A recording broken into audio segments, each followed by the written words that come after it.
My name is Paige. I am 33 years old, and last Christmas my father struck me across the face so hard I tasted blood. He threw me and my wheelchair-bound grandfather out into a freezing Connecticut blizzard simply for ruining his son-in-law's designer shoes. As we shivered in the dark, my family returned to their champagne, convinced they had finally put me in my place. They had no idea that my grandfather was hiding a $2 billion secret that would absolutely dismantle their entire world. Before I continue this story, let me know where you are watching from in the comments below. Hit like and subscribe if you have ever had to stand up to toxic family members who underestimated your worth. The sharp crack of flesh against flesh echoed through the massive dining room, silencing the holiday music playing softly from the hidden speakers. My cheek burned with a sudden, intense heat, and the force of my father William's hand sent me stumbling backward. My shoulder blade slammed hard against the mahogany archway framing the room. For a split second, the only sound was the clinking of crystal, as my mother Catherine calmly set her wineglass back down on the pristine white tablecloth. I touched my face, my fingers trembling, completely stunned by the physical violence that had just erupted in the middle of our annual Christmas dinner. We were sitting inside my parents' $2 million estate, surrounded by garland and twinkling lights, yet the atmosphere was colder than the snow falling heavily outside the floor-to-ceiling windows. My mother did not flinch. She did not rush to see if I was hurt. Instead, she picked up her linen napkin, dabbed the corners of her mouth, and looked at me with an expression of pure disgust. She told me I entirely deserved what had just happened for disrespecting Terence. She called him the true provider of this family, making sure to emphasize the word true while looking me up and down. Terence, my sister Madison's husband, sat at the head of the table where a guest of honor would sit, adjusting his custom silk cuffs. He was an African-American tech founder whose latest startup had supposedly just secured another massive round of venture capital funding.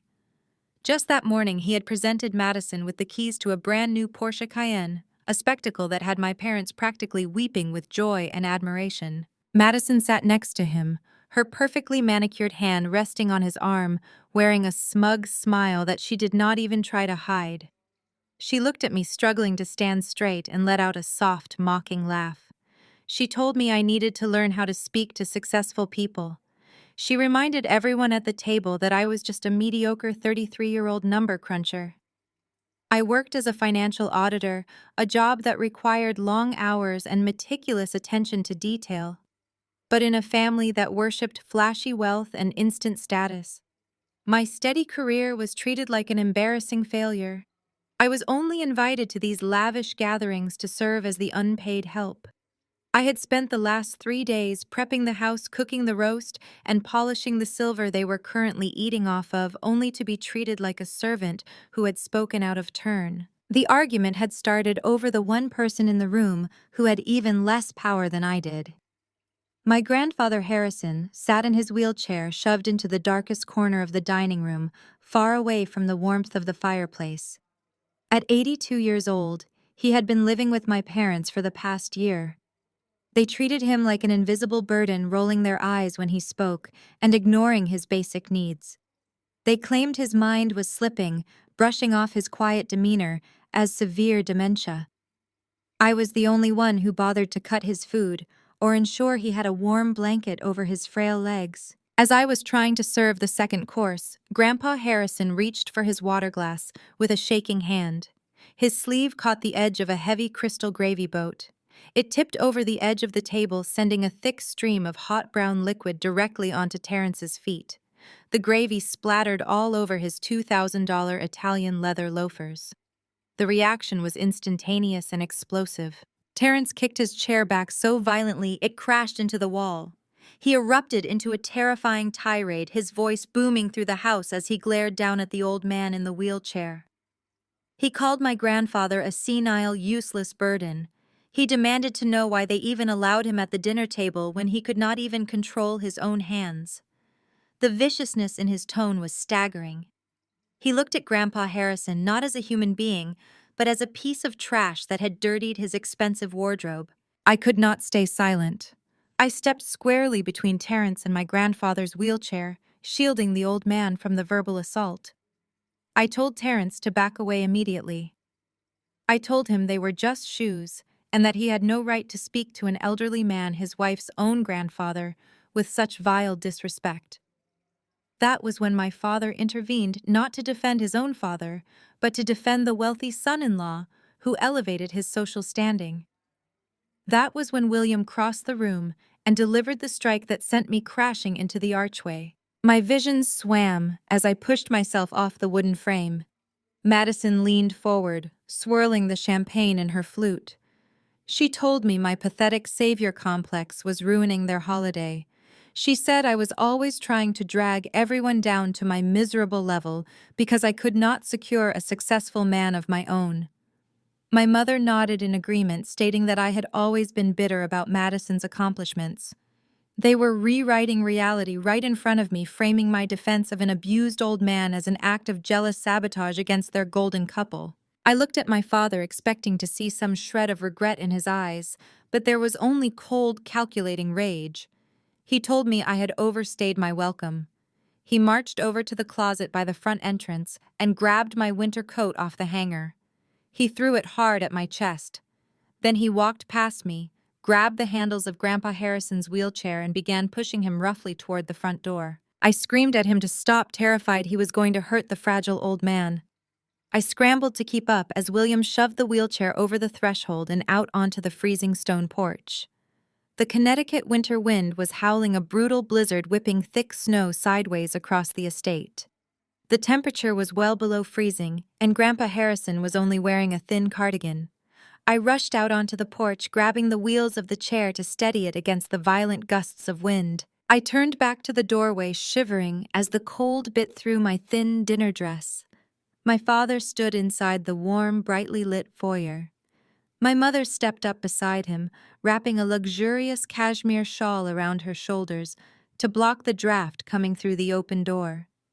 She looked down at us, shivering in the dark, her face a mask of supreme arrogance. She told me not to come back until I learned my place in their hierarchy. She told me I was a failure who needed a harsh lesson in respect. William did not say another word. He simply reached out, grabbed the heavy brass handle of the solid oak door and slammed it shut with a resounding thud that vibrated through the floorboards. I heard the deadbolt slide into place with a heavy metallic click. The porch light was flicked off from the inside, plunging us into total darkness. The wind howled around us, stinging my tear-stained cheeks. I pulled my coat tightly around my shoulders and draped my own scarf over Grandpa Harrison's trembling frame. We were completely locked out, abandoned in the middle of a deadly winter storm by the people who were supposed to be our family. The freezing wind ripped through my thin dinner dress the moment that heavy oak door clicked shut. I stood on the snow-covered porch of my parents' estate, holding my winter coat and staring at the brass numbers on the door. Beside me, my grandfather Harrison shivered violently in his wheelchair. The temperature was plummeting well below freezing, and the Connecticut blizzard was only getting worse. I quickly wrapped my thick wool coat around his frail shoulders and grabbed the handles of his chair. I told him to hold on and promised I would get us to the warmth of my car. The driveway was a long, winding stretch of cobblestone that was already buried under 3 inches of fresh snow. Every step was a physical battle. My dress shoes offered zero traction, and the heavy motorized wheelchair fought me at every inch. My lungs burned with the icy air, but the adrenaline of sheer anger kept my legs moving. We finally reached the end of the driveway where I had parked my 10-year-old sedan. I reached into my pocket for my keys and froze. Parked horizontally across the exit, completely boxing my car in, was a massive custom matte black SUV. It was Terence. He had deliberately moved his vehicle during dinner to block my car, ensuring I had absolutely no way to leave the property. This was not an accident. This was a calculated power play by my brother-in-law to make sure that if I was thrown out, I would be stranded. I checked my phone, hoping to call a cab, but the battery had died in the freezing cold. I looked at the locked estate behind me and the empty snow-covered roads ahead. I had no choice. I gripped the handles of the wheelchair and pushed us out into the street. For 3 miles, I pushed my grandfather through the blinding snow. The streetlights flickered overhead, casting long, lonely shadows across the unplowed asphalt. My hands went completely numb. My feet were soaked and freezing. Harrison kept his head tucked down against the wind, coughing weakly into the collar of my coat. The silence of the wealthy neighborhood felt mocking. Behind those massive gates, people were drinking champagne by roaring fires, while a 33-year-old financial auditor pushed an 82-year-old man through a blizzard because her own mother threw them away like garbage. We finally reached a brightly lit gas station at the edge of the suburb. I begged the cashier to use the landline and managed to secure a taxi. By the time we arrived at my modest apartment complex on the other side of town, I was physically shattered. My muscles screamed in protest as I wheeled Harrison into the heated lobby of my building. I just wanted to get him into my apartment, run a hot bath, and figure out how to survive the fallout of this nightmare. I pushed his chair onto the elevator and pressed the button for the 4th floor. We traveled down the familiar carpeted hallway to my unit. I pulled my electronic key fob from my purse and tapped it against the scanner pad on my door. Instead of the familiar green light and the soft click of the lock, the scanner flashed a harsh, solid red. It beeped a loud denial. I frowned and tried again. Red light. Denied. Before I could try a third time, I heard the heavy footsteps of my landlord walking down the corridor. He stopped a few feet away, crossing his arms over his chest and looking at me with absolute disgust. He told me to step away from the door and leave the premises immediately. I stared at him in total shock, demanding to know what was going on and why my key fob had been deactivated. He explained that he had received an emergency call from my father, William, an hour ago. Because William had co-signed my original lease years ago, when I was a struggling college student, he still had legal authority on the account. My father told the landlord that I was running an illegal gambling ring out of my apartment, and that dangerous individuals were coming in and out of the building. William had authorized an immediate emergency lock change, claiming it was to protect the property from police raids and to shield himself from legal liability. My jaw dropped. The sheer cruelty of the sabotage paralyzed me. They did not just throw me out of their mansion in a blizzard. My parents actively reached across the city to strip away my only shelter while I was fighting through the snow. They wanted me destitute. They wanted me crawling back to them, begging for forgiveness, on my hands and knees. I tried to reason with the landlord, pleading that it was a vindictive lie, but he shook his head and threatened to call the police if I did not vacate the hallway. Defeated and humiliated, I wheeled Harrison back down to the lobby. The sudden shift from the freezing outdoors to the heated apartment building and back to the drafty lobby took an immediate toll on my grandfather. The weak cough he had sustained during our 3-mile trek suddenly turned violent. He slumped forward in his wheelchair, gasping for air as a terrible rattling sound came from deep within his chest. His lips were turning a frightening shade of blue and his eyes rolled back. Total panic overrode my exhaustion. A sympathetic neighbor checking their mailbox saw the crisis and immediately offered to drive us to the hospital just a few blocks away. I climbed into the back seat, holding Harrison upright, praying aloud for him to keep breathing. When we burst through the sliding doors of the emergency room, nurses rushed him onto a gurney and wheeled him into a trauma bay. I tried to follow, but a billing clerk stepped in front of me, blocking my path with a clipboard. She demanded my insurance information and identification. I patted my pockets, but my wallet with all my medical cards and identification was locked inside my apartment. I explained the situation, begging her to look me up in the system, but she remained entirely unmoving. She stated that without physical proof of insurance for an out-of-network emergency admittance, I would have to pay a massive upfront deposit before they could assign him a permanent bed and a specialist. The figure she quoted made my stomach drop. I pulled out my only debit card, knowing exactly what my balance was. I swiped the card, draining my entire life savings down to zero. Every single penny I had worked for as an auditor was gone in one transaction, just to secure an oxygen mask for my grandfather. I was finally allowed into his room. The stark white walls and the rhythmic beeping of the heart monitor felt suffocating. I pulled a plastic chair close to his bed, grasping his frail, cold hand. He looked so incredibly small, surrounded by all the medical equipment. I sat there shivering in my damp dress, completely broke, entirely homeless and alienated from my family. I closed my eyes, trying to figure out how I was going to afford a place to sleep tomorrow, when the heavy door to the hospital room suddenly swung open. Two burly hospital security guards marched into the room, positioning themselves firmly between me and the exit. A stern-looking woman in a sharp gray suit followed closely behind them, holding a thick folder. She introduced herself as a state social worker. She looked at me with a mixture of pity and severe judgment, and ordered me to step away from the patient immediately. I stood up, my heart hammering against my ribs, and asked what was going on. She opened her folder and informed me that my mother, Catherine, had just filed a formal police report. My family was claiming that I had violently kidnapped a vulnerable, severely demented senior citizen from their home. The social worker stated that my mother accused me of stealing my grandfather to illegally cash his $800 monthly Social Security checks because I was an unstable, unemployed addict. The security guards took a step closer, their hands resting on their utility belts, ready to detain me. My own mother was framing me for a federal crime to ensure I lost my freedom along with everything else. The social worker stepped forward, her eyes narrowing with professional disdain as the two burly hospital security guards flanked her. She held a thick manila folder against her chest and repeated the accusation, stating that Catherine had called the police in a frantic panic.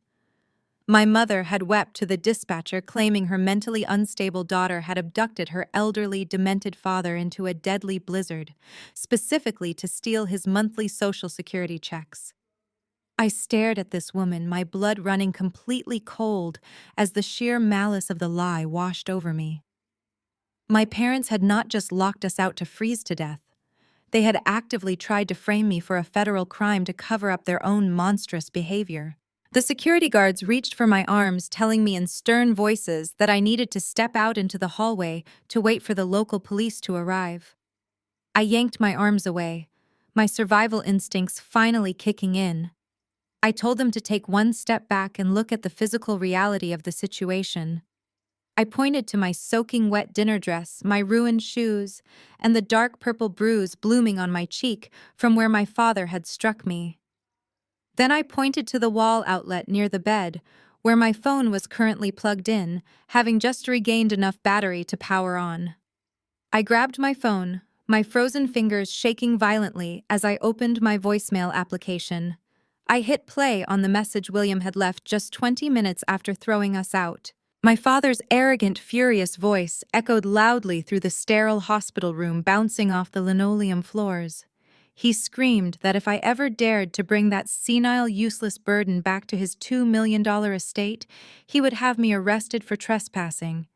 He explicitly yelled that he was glad to finally be rid of the old man, and that I could rot in the snow with him. The social worker's face drained of all color, her professional mask crumbling into utter shock. The security guards immediately dropped their hands and took a heavy, unified step backward. I stared them down, asking if that sounded like a kidnapping to them, or if it sounded like an 82-year-old man being thrown out into a blizzard by his own son. Before the social worker could stammer out an apology or attempt to retract her threats, the rhythmic beeping of Grandpa Harrison's heart monitor suddenly spiked into a frantic, erratic screech. I spun around the phone, slipping from my hand. Harrison was convulsing on the narrow bed, his chest heaving violently as his compromised lungs fought for oxygen. The immense stress of the confrontation, the shouting and the freezing trek through the blizzard had pushed his fragile heart past its absolute limit. The erratic screech on the monitor abruptly turned into a high-pitched, continuous tone. It was a flatline. The sound tore through my skull, paralyzing me with pure terror. I screamed his name, lunging for the side of the bed, but the room instantly flooded with medical personnel. A team of doctors and nurses shoved past the frozen security guards, rushing the bed with a crash cart and emergency oxygen. Strong hands grabbed my shoulders, physically pulling me away from my grandfather as they shouted medical codes. A nurse shoved me out the heavy wooden door into the blindingly bright hallway, telling me I had to wait outside so they could work. The door clicked shut, leaving me completely alone in the corridor. I slid down the cold tiled wall until I hit the floor, burying my face in my hands. The next 45 minutes were a waking nightmare. I paced the hallway, my mind replaying the horrific events of the night in a continuous, agonizing loop. My father hitting me, Terence laughing at the gravy spill, my sister mocking my career, my mother locking the heavy oak door. And now, because of their absolute cruelty, my grandfather was dying on a hospital bed while they were likely toasting to their own brilliance with expensive champagne. I promised myself that if he somehow survived this night, I would absolutely never let them near him again. Finally, the heavy wooden door opened. The lead attending doctor stepped out into the hallway, pulling a surgical mask down around his neck and wiping sweat from his forehead. He looked at me and offered a tight, exhausted nod. He told me they had managed to resuscitate him. Harrison's heart rhythm had stabilized, and while he was incredibly weak and his core temperature was still dangerously low, he was resting comfortably. The doctor warned me that the next few hours were critical, but I could go in and sit with him. I thanked the doctor, my voice cracking with overwhelming relief, and pushed the door open. The room was quiet now, save for the steady, reassuring beep of the cardiac monitor. The social worker and the security guards were long gone, undoubtedly realizing the massive liability of their false accusations. I walked over to the uncomfortable plastic chair beside the bed and sank into it. I took Harrison's frail, bruised hand in mine, resting my forehead against the edge of the mattress. The exhaustion of the night finally broke me. I started weeping silently, whispering apologies into the hospital sheets. I told him how sorry I was that I could not protect him from William and Catherine. I apologized that we had nowhere to go, that my bank account was completely empty, and that I was the exact failure they always said I was. Suddenly, the frail hand I was holding tightened. It was not a weak, involuntary muscle twitch. It was a firm, commanding grip that practically crushed my fingers. I gasped, snapping my head up to look at the bed. Grandpa Harrison was sitting upright against the stiff hospital pillows. The violent, constant shivering that had plagued him for a year was completely gone. His posture was rigid, strong, and unyielding. But it was his eyes that truly stopped my heart. The cloudy, confused gaze of a senile old man had vanished entirely. His eyes were razor-sharp, calculating, and piercingly clear.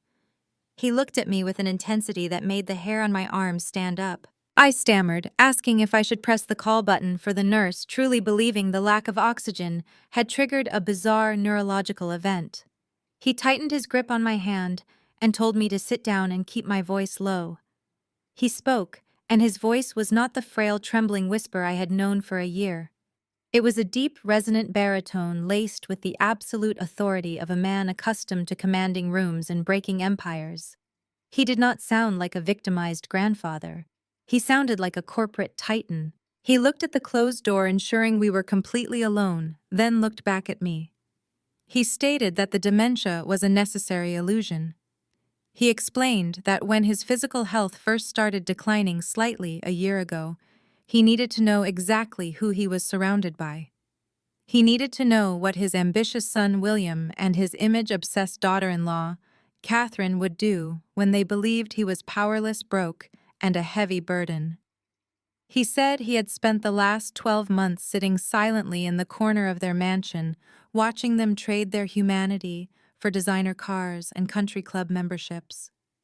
And he had spent 12 months watching me, the designated family scapegoat, sacrifice my own happiness and energy to ensure he was fed warm and protected from their venom. He threw off the thin hospital blanket and swung his legs over the side of the bed, moving with a steady confidence that defied his age. He pointed to his wheelchair, which the hospital orderlies had parked in the corner of the room. He ordered me to bring it to him immediately. My mind was completely blank, struggling to process this impossible reality as I rolled the heavy chair to the bedside. Harrison reached his steady hand into the tight gap between the leather seat cushion and the metal armrest.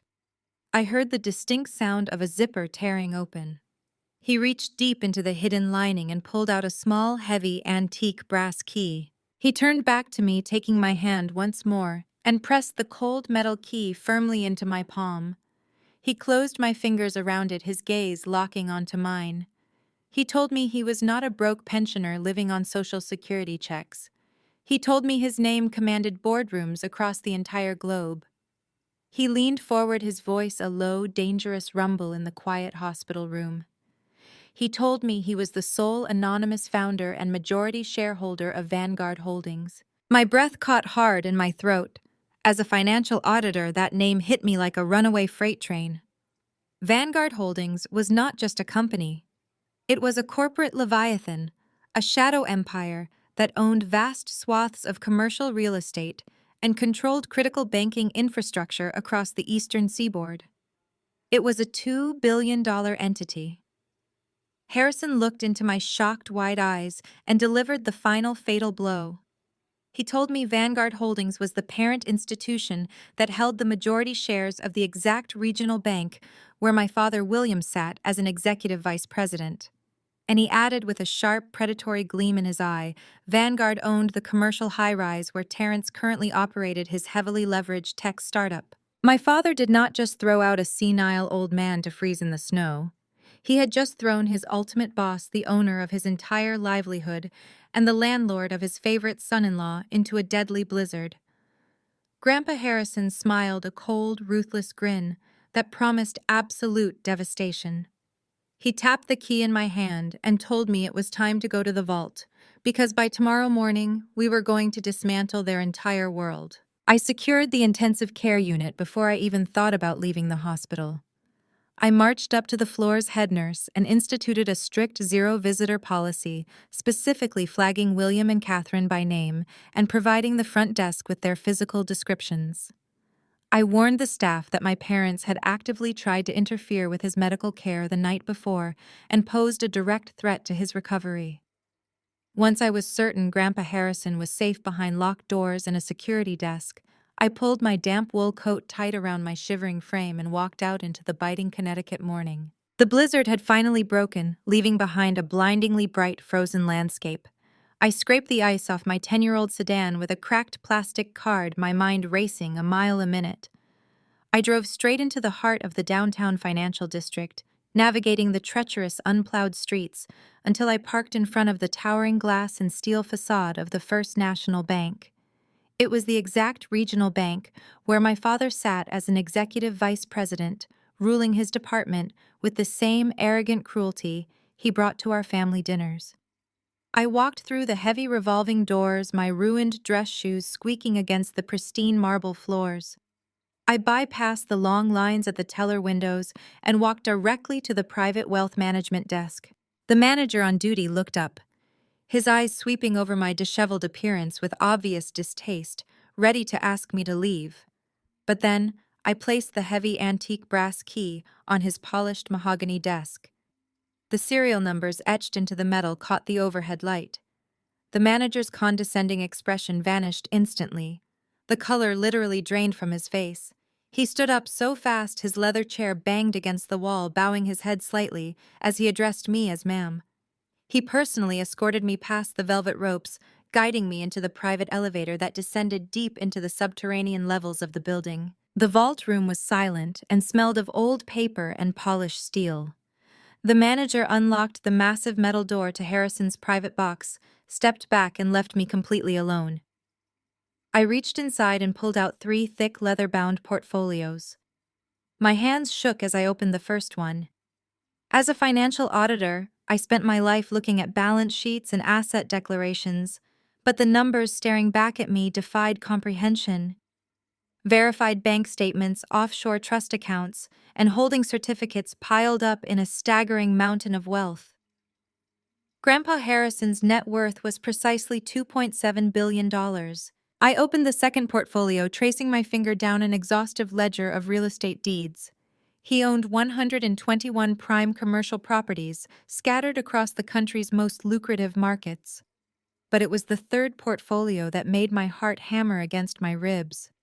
It contained the corporate structuring of Vanguard Holdings. I flipped through the ownership hierarchies following the paper trail of shell companies and subsidiaries until the truth hit me with the force of a physical blow. Vanguard Holdings was the sole owner of a highly recognizable state-of-the-art commercial skyscraper located squarely on Fifth Avenue. That was the exact building where Terrence currently operated his flashy tech startup. For the past 2 years, Terrence had dominated every family gathering by bragging about his massive, expensive penthouse office, using it as proof that he was the ultimate provider. He had spent hours belittling my modest apartment, completely unaware that every single month he was paying exorbitant rent directly to the man he had called a senile, useless burden and shoved out into a blizzard. The discoveries did not stop there. I pulled out a stack of pristine embossed shareholder certificates. Vanguard Holdings owned a 68% controlling stake in First National Bank. My father, William, who paraded around like a corporate king, who had used his banking connections to maliciously cancel my lease and leave me homeless, was nothing more than a mid-level employee working directly for the man he had nearly killed the night before. The irony was so profound it left me breathless. They had literally thrown the king of their entire universe out into the snow. I shoved the most critical documents into my tote bag, zipped it shut, and rode the elevator back up to the main lobby. The adrenaline was pumping through my veins, sharpening my focus.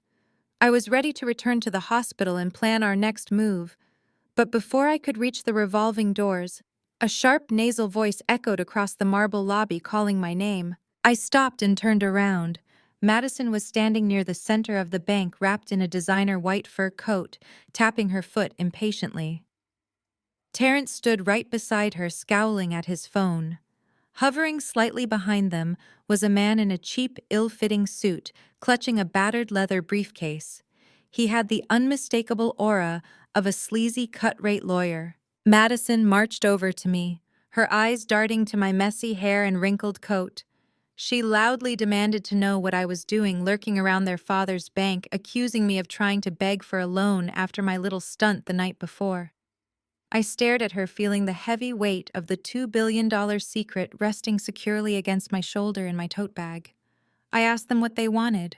Terrence shoved his phone into his pocket and stepped into my personal space, attempting to use his height to intimidate me. He let out a loud, irritated sigh and stated that he did not care about my pathetic living situation. He said they had tracked me down because he needed immediate access to Harrison. Terrence explained, his tone dripping with condescending annoyance, that his highly successful tech startup had just hit a minor temporary cash flow snag.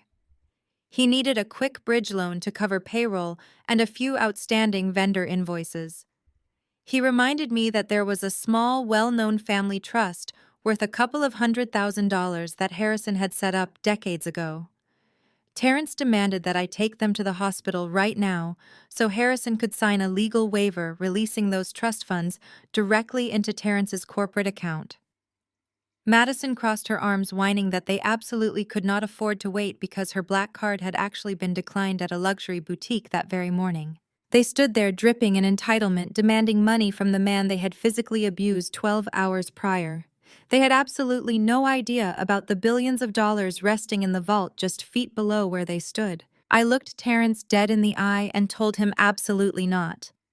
I informed them that Grandpa Harrison had nearly died from the stress and exposure they subjected him to. He was currently in the intensive care unit recovering from a flatline, and he was in no physical or emotional condition to sign anything. Furthermore, I stated firmly that I would never let either of them anywhere near his hospital room. Terrence's face twisted into an ugly, furious sneer. The mask of the polished, successful tech founder slipped, completely revealing the desperate, aggressive fraud underneath. He snapped his fingers, signaling the cheap lawyer standing behind him. The lawyer stepped forward, unlatched his briefcase, and pulled out a thick stack of legal documents printed on heavy stock paper. Without a word, Terrence snatched the documents from the lawyer and shoved them forcefully against my chest, forcing me to grab them before they hit the floor. Terrence let out a cold, menacing laugh that echoed off the high ceiling of the bank lobby. He leaned in so close I could smell the stale coffee on his breath. He announced that he did not need Harrison's willing signature anymore. He told me to read the papers carefully. They were a formal court summons for an emergency medical guardianship hearing. Terrence gloated that they had already fast-tracked the process with a judge who owed William a favor. He sneered that they were going to officially declare Harrison completely incompetent and violently institutionalize him in a locked state facility tomorrow morning. He promised that once the state handed over full legal guardianship to my father, they would immediately drain the family trust dry, and I would be permanently barred by court order from ever seeing my grandfather again. I looked down at the heavy stock papers shoved roughly against my chest. Emergency medical guardianship. It was a court order explicitly designed to strip a human being of their fundamental rights to reduce them to property. Terrence was grinning, his chest puffed out, waiting for me to break down. He was waiting for me to cry, to beg, to panic over the impending loss of my grandfather. I looked at his smug, perfectly moisturized face. I looked at Madison, who was casually inspecting her manicured nails, as if my complete destruction was boring her. And then I started to laugh. It started low in my chest and erupted into the echoing marble lobby of the bank. It was a genuine, full-throated laugh of pure disbelief and absolute triumph. Terrence's smug grin vanished instantly, replaced by a deep, uncomfortable scowl. He demanded to know what was so funny about my grandfather being locked in a psychiatric ward. I stepped forward, closing the distance until I was inches from his face. I told him his little scheme to steal a $200,000 trust fund was the most pathetic, small-minded scam I had ever witnessed. I told him to enjoy his expensive custom-designed penthouse office on the 45th floor of his Fifth Avenue skyscraper while he still could. Madison scoffed, asking what my delusional rambling meant. I did not answer her. I simply let the court summons slide off my chest, the heavy papers scattering across the pristine floor. I stepped directly on them, my ruined, slush-covered shoes, leaving a dirty footprint right across the judge's signature, and walked toward the revolving doors. I did not look back. The freezing winter air hit me the moment I stepped outside, but I barely felt it. The adrenaline was a raging fire in my veins. My mind was moving with absolute terrifying clarity. I had the keys to a $2 billion empire sitting in my tote bag, but I was still physically wearing a damp dinner dress with $0 in my personal checking account. I needed a secure environment. I needed high-speed encrypted scanners, a secure landline, and a private office to process the Vanguard Holdings documents and contact the executive board. The only place I had left was my accounting firm, Sterling & Associates, located just 10 blocks away in the financial district. I power walked through the crowded sidewalks, ignoring the strange looks from bundled pedestrians. I was a senior auditor. I had a private office with a biometric lock and access to the most secure corporate networks in the city. I planned to digitize every single document in Harrison's portfolio, securely transmit them to the Vanguard legal team, and then unleash a financial hurricane on my family. I pushed through the heavy glass doors of Sterling & Associates, marching straight toward the security turnstiles. I reached for the lanyard around my neck to scan my ID badge, but before I could swipe it, two massive building security guards stepped directly into my path, physically blocking the gates. I frowned, demanding to know what they were doing and insisting they let me pass.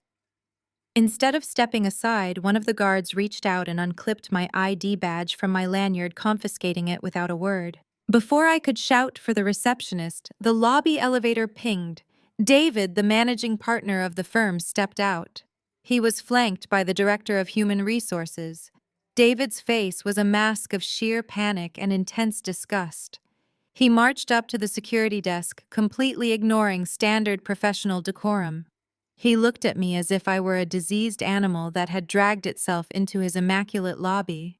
He told me, his voice echoing for the entire front desk staff to hear, that my employment was terminated effective immediately. I stood entirely paralyzed, staring at a man who had praised my flawless audit reports just 48 hours ago.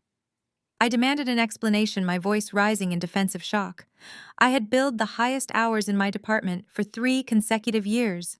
I had caught multi-million-dollar discrepancies that saved this firm from massive liabilities. David sneered, crossing his arms tight over his chest. He dragged me by the elbow into a glass-walled conference room right off the lobby, ensuring every single employee walking past could witness my humiliation. The HR director dropped a flimsy cardboard box on the glass table. David leaned in, his face red with anger. He informed me that he had just received a direct emergency phone call from William, the executive vice president of First National Bank. First National was Sterling and Associates' largest, most lucrative client. Their annual retainer paid for David's summer home and his children's private schools. David's voice dripped with absolute venom as he relayed my father's lies. William had called the managing partner to formally warn him that his own daughter was a dangerous criminal. My father had fabricated a masterful, devastating story. He claimed that I had been caught funneling vast sums of money from his personal and executive accounts. He told David that I was currently running an illegal off-the-books embezzlement operation using my Sterling and Associates company laptop, leveraging the firm's secure servers to hide my tracks. William had given David a direct ultimatum. If the firm did not immediately terminate me, confiscate my company hardware, and throw me out of the building, First National Bank would instantly pull their multi-million-dollar retainer and publicly sever all ties with Sterling and Associates. I stared at David, my jaw practically unhinged. I pleaded with him to look at the facts. I begged him to pull my server logs, to audit my keystrokes, to look at my flawless employment record. I told him it was a vindictive, malicious lie manufactured by an abusive parent to ruin my life. David slammed his hands on the table, cutting me off. He shouted that he did not care about my excuses and he did not care about the truth. He cared about the firm's bottom line. He explicitly stated that my father was a titan in the banking industry and I was just an expendable mid-level auditor. He told me I was a massive liability and ordered me to take my belongings and get out before he called the police and had me arrested for corporate espionage. The HR director shoved the cardboard box toward me. It contained a pathetic handful of items they had hastily swept from my desk upstairs. A framed photo of Grandpa Harrison, my favorite coffee mug, and a few pens. They had completely confiscated my laptop, my client files, and my industry contacts. The security guards flanked me, grabbing my arms just above the elbows. They marched me out of the conference room and through the main lobby. Coworkers I had mentored, people I had shared lunches with for 5 years, stood in small clusters, whispering behind their hands and looking at me with pure judgment. My father had reached across the city, utilizing his corporate power to strip away the very last shred of my dignity and my sole source of income. The guards shoved me through the revolving doors, the heavy glass spinning violently behind me. The locks clicked shut with a loud final echo. I stood on the slush-covered sidewalk, the freezing wind tearing through my thin coat.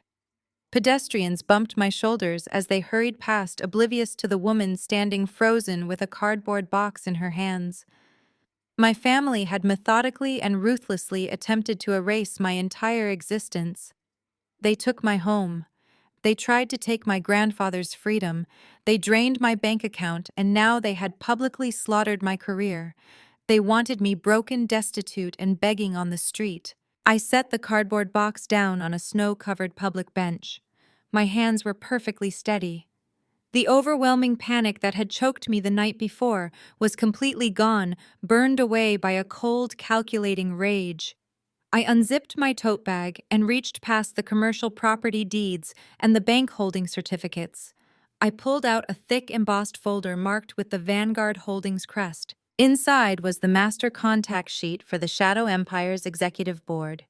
I pulled out my phone and dialed the red line, the direct emergency number for Vanguard's chief legal counsel and director of acquisitions.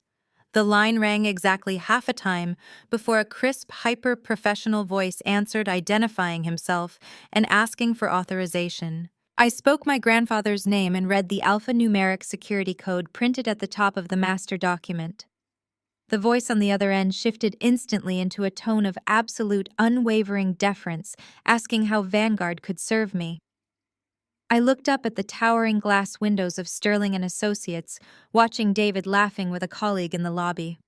I gripped the phone and delivered my first corporate directive. I want to initiate a hostile buyout of a mid-level accounting firm. Today. The voice on the other end of the line did not hesitate for a single fraction of a second. The chief legal counsel for Vanguard Holdings, a man who introduced himself as Arthur Vance, simply asked for the name of the target firm, and the preferred timeline. I told him the name was Sterling and Associates, and the timeline was before the stock market opened tomorrow morning. Arthur informed me that Vanguard maintained a dedicated acquisition strike team for precisely this type of aggressive corporate maneuver. He directed me to a private, secure town car that was already idling at the corner of the street, waiting to take me to Vanguard's temporary operational headquarters in the city. I climbed into the back of the sleek black vehicle, the plush leather and heated seats a stark contrast to the freezing concrete I had just been thrown onto. For the next 12 hours, I witnessed the terrifying, awe-inspiring power of unlimited, unchecked capital. Vanguard did not negotiate. They dictated. Arthur and his team of ruthless corporate attorneys bypassed the standard months-long acquisition protocols. They targeted the senior equity partners at Sterling and Associates, individually ambushing them with buyout offers that were astronomically above market value. It was a financial assault designed to bypass all due diligence and force an immediate unanimous vote. The partners, blinded by the sheer volume of cash being wired directly into their escrow accounts, surrendered their shares without a single protest.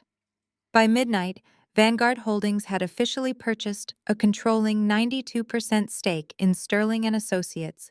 As the appointed proxy for the majority shareholder, I was now the supreme executive authority over the entire accounting firm. The next morning, the Connecticut sky was clear, and the icy winter wind felt entirely different against my skin. I was no longer wearing a ruined, damp dinner dress. Vanguard's executive concierge had arranged for a sharply tailored, charcoal gray designer suit that fit like a suit of armor.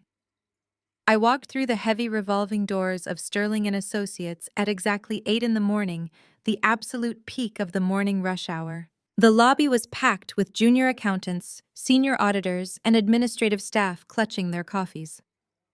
I walked with my head held high, my heels clicking sharply against the polished marble floor.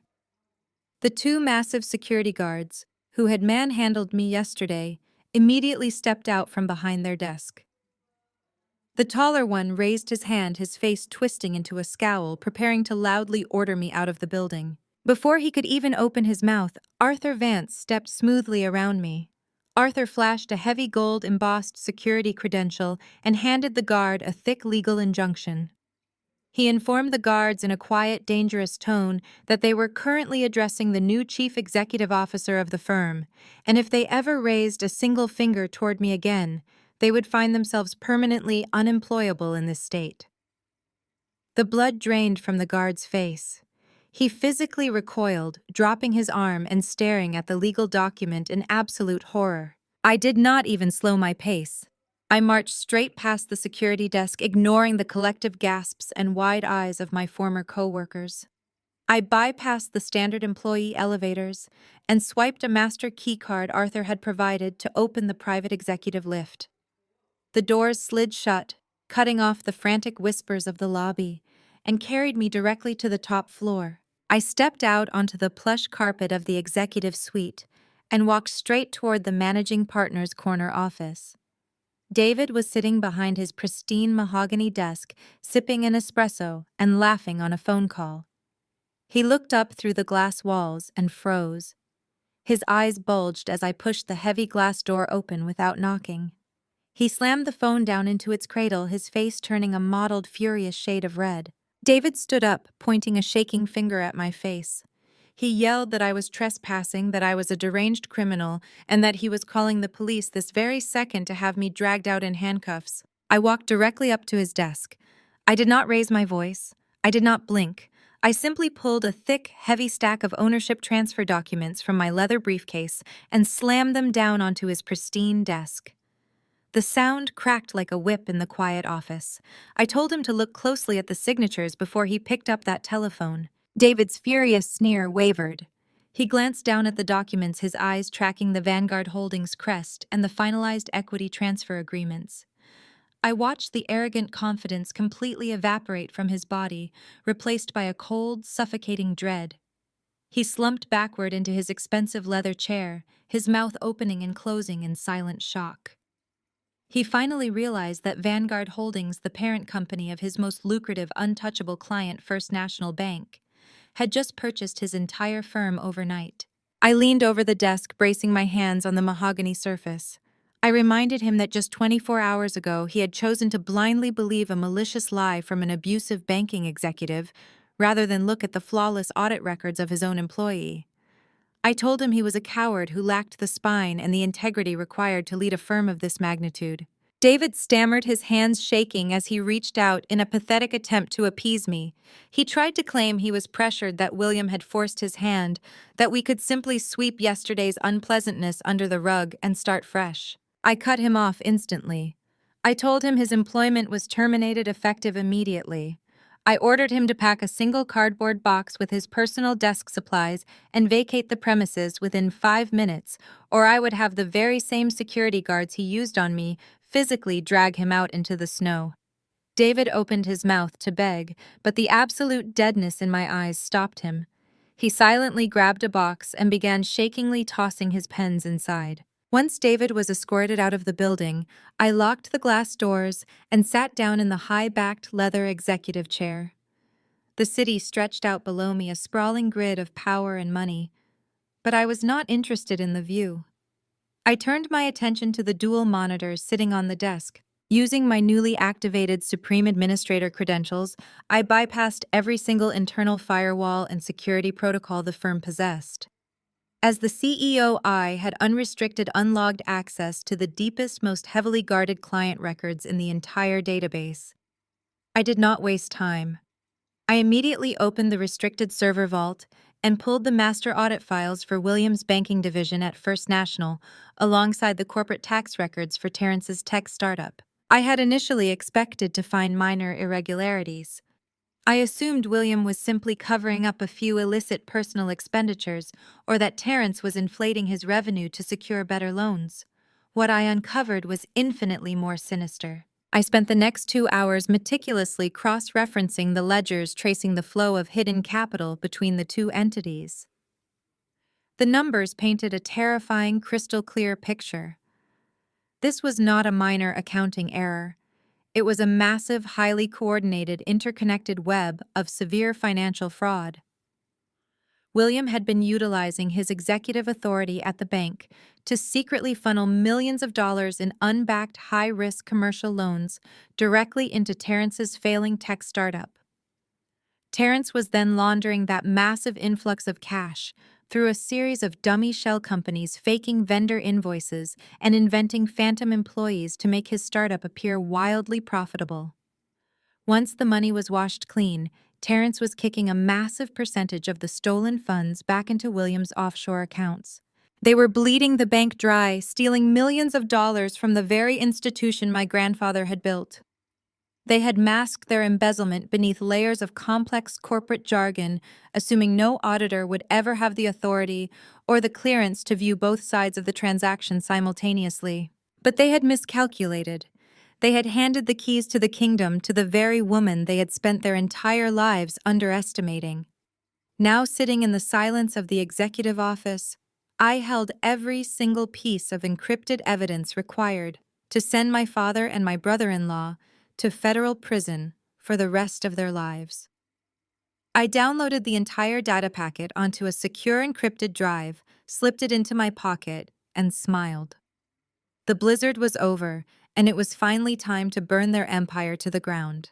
The heavy mahogany doors of the municipal courthouse felt entirely different to me this morning.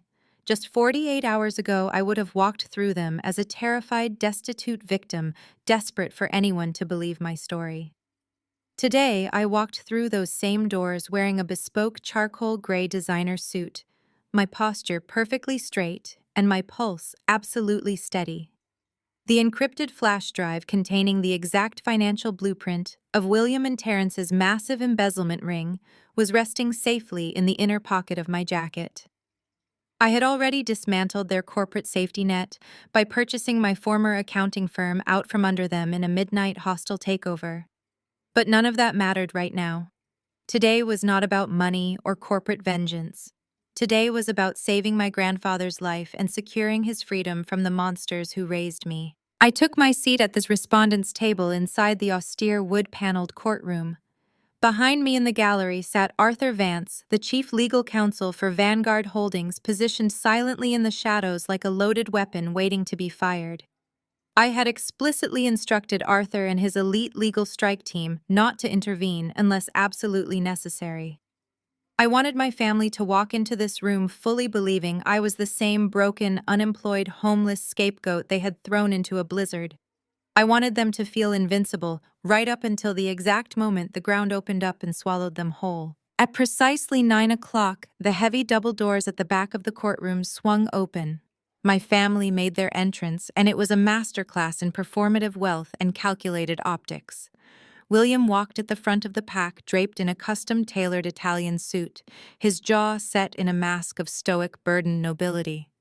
Catherine walked closely beside him, dressed in somber, tasteful cashmere, clutching a designer linen handkerchief to her chest, as if holding back a wave of unbearable tragedy. Madison and Terence trailed slightly behind them. Madison wore a conservative navy dress that screamed old money, while Terence sported a sharp navy blazer, his hair styled to project the image of a deeply concerned, highly successful son-in-law. They moved down the center aisle looking like absolute royalty, descending from their castle to deal with a minor peasant uprising. As they took their seats at the petitioner's table, Terence shot me a glance.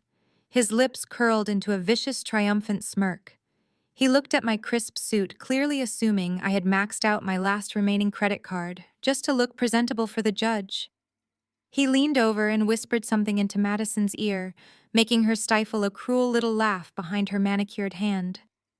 They were completely convinced that today was merely a formality.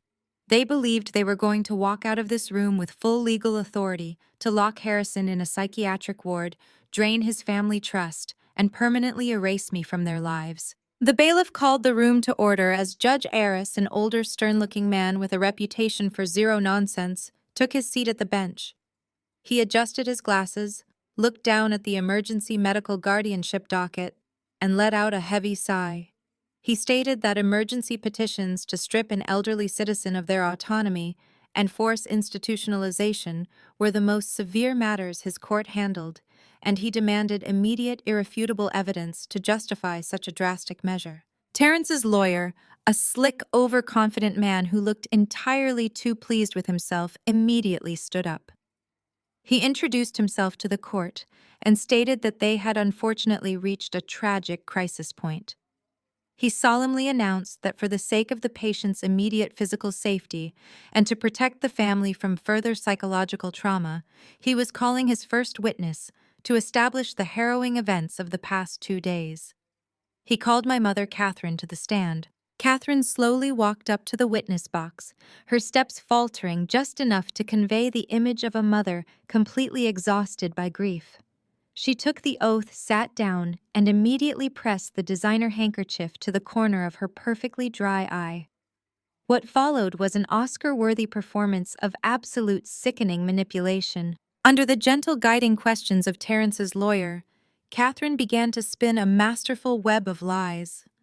She spoke in a trembling, fragile voice, telling the judge how incredibly hard she and William had tried to provide a loving, stable home for my grandfather, as his mind rapidly deteriorated. She painted a picture of a luxurious, peaceful estate where Harrison was given round-the-clock care, the finest food, and constant attention. Then she turned her gaze toward me. Her eyes filled with a manufactured maternal sorrow that made my stomach churn with pure disgust. Catherine told the court that I was a deeply troubled, bitterly jealous woman. She stated, her voice cracking with fake emotion, that I had spent my entire adult life failing to secure a husband, failing to build a meaningful career, and harboring a toxic resentment toward my highly successful younger sister, Madison. She claimed that my jealousy had slowly morphed into an unhinged delusion. According to my mother, I blamed the family for my own miserable shortcomings. She told the judge that on the night of the blizzard, I had arrived at their home uninvited, completely unstable, and demanding money. When William refused to fund my erratic lifestyle, Catherine claimed I snapped. She sobbed openly now, gripping the edge of the witness stand. She testified under oath that I had violently snatched her severely demented, helpless father from his wheelchair, dragged him out the front door, and forced him into a deadly blizzard out of pure spite. She claimed I had kidnapped a vulnerable senior citizen solely to extort the family for ransom and to steal his monthly Social Security checks. She looked directly at Judge Aris and begged him to protect her father from my dangerous, unpredictable wrath. The courtroom was dead silent.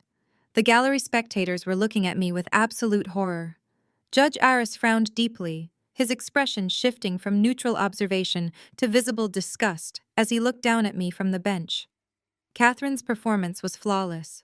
She had perfectly executed the ultimate gaslighting maneuver, weaponizing my single status and my career against me to paint me as an unstable threat. She stepped down from the stand, leaning heavily on William's arm as he guided her back to their table, playing the role of the protective patriarch to absolute perfection. Terrence's lawyer did not miss a beat. Capitalizing on the heavy emotional atmosphere Catherine had just created, he stepped forward and slapped a thick stack of medical files onto the judge's bench. He announced that he was submitting formal emergency medical evaluations authorized by 2 private physicians whom William had personally retained. I watched from my table, my expression completely neutral as the lawyer detailed the contents of the forged documents. He stated that the medical records proved Harrison was suffering from end-stage aggressive dementia. The fabricated files claimed that Harrison was prone to violent outbursts, completely unable to recognize his own family members, and lacked the basic cognitive function to feed or bathe himself. The lawyer read fabricated chart notes detailing incidents of Harrison wandering into traffic and accidentally starting fires in the family kitchen. It was a complete calculated character assassination designed to strip a brilliant man of his humanity. The lawyer closed his argument by stating that returning Harrison to his previous environment was no longer viable, and leaving him in the care of an unstable, unemployed kidnapper was a death sentence. He formally requested that Judge Aris grant William immediate total medical and financial guardianship. He demanded that Harrison be transferred from the hospital directly to a locked state-run psychiatric institution by tomorrow morning, and that I be served with a permanent restraining order. Judge Aris slowly flipped through the forged medical documents, his brow furrowed in deep concern. The heavy silence in the courtroom signaled exactly what was about to happen. The judge was completely swayed. The combination of Catherine's tearful testimony and the thick stack of official-looking medical files had done the job. He looked up from the papers, his jaw set, completely prepared to sign away my grandfather's entire existence and hand his life over to the very people who had tried to kill him in the snow. Judge Aris turned his gaze to me. His voice was cold, laced with the distinct tone of a man who had already made up his mind and was simply going through the mandatory procedural motions. He looked at me sitting alone at the respondent's table and asked if I had retained legal counsel. He asked if I had any defense to offer against these severe allegations, any medical documentation to contradict the submitted files, or any witnesses to call before he finalized his ruling and transferred full guardianship to the state. Terrence leaned back in his chair, folding his arms behind his head, a smug, victorious smile plastered across his face. Madison was already texting on her phone, clearly making reservations for a celebratory lunch. William stared at me with cold, dead eyes, daring me to speak. They thought they had won. They thought they had buried me. I stood up slowly, smoothing the front of my charcoal jacket. I felt the comforting weight of the flash drive in my pocket. I looked at Catherine's fake tears, at William's arrogant posture, and at Terrence's pathetic smirk. Then I turned my attention completely to Judge Aris. I let a slow, perfectly calm smile spread across my face. I looked the judge dead in the eye and spoke, my voice ringing out clear, sharp, and totally unafraid in the quiet courtroom. "Yes, Your Honor, I call Harrison to the stand." The heavy oak doors at the back of the courtroom swung open with a resounding thud that echoed off the high vaulted ceiling. Every single head in the gallery turned in unison. Terrence's expensive lawyer stopped mid-breath, his hand frozen in the air. William and Catherine twisted in their mahogany chairs, their expressions of manufactured grief instantly shattering. Pushing himself through the doors in a state-of-the-art motorized wheelchair was Grandpa Harrison. But this was not the frail, confused, drooling victim they had shoved out into the freezing Connecticut blizzard. He was dressed in a bespoke midnight blue suit that fit his broad shoulders perfectly. His silver hair was impeccably styled, swept back with absolute precision. His posture was rigid, commanding, and radiated an intense, terrifying authority. He did not look like a helpless patient ready for institutionalization. He looked exactly like the ruthless billionaire titan who had built an international financial empire from nothing. The courtroom descended into a thick, suffocating silence. The only sound was the quiet hum of the wheelchair's motor as Harrison navigated down the center aisle. He did not look at William or Catherine. He looked right through them as if they were nothing more than dust on the floor. Terrence looked like all the blood had been drained from his body. Madison's jaw literally dropped, her phone slipping from her manicured fingers and clattering onto the wooden table. Judge Eris leaned far over his bench, clearly taken aback by the sudden imposing appearance of the man who was supposedly in the final aggressive stages of mind-erasing dementia. The bailiff rushed forward to assist, but Harrison waved him off with a single sharp flick of his wrist. He positioned his chair perfectly beside the witness box, locked the wheels with a loud click, and looked directly up at the judge. When he spoke, the sheer volume and absolute clarity of his voice sent a physical shockwave through the room. There was no tremor, there was no hesitation, there was absolutely no confusion. He formally introduced himself to the court, stating his full legal name, his date of birth, and his exact residential address, locking his piercing gaze onto the judge. Harrison offered a deep, resonant apology to the court for the dramatic entrance, but stated it was completely necessary to expose a highly coordinated, malicious conspiracy playing out within these very walls.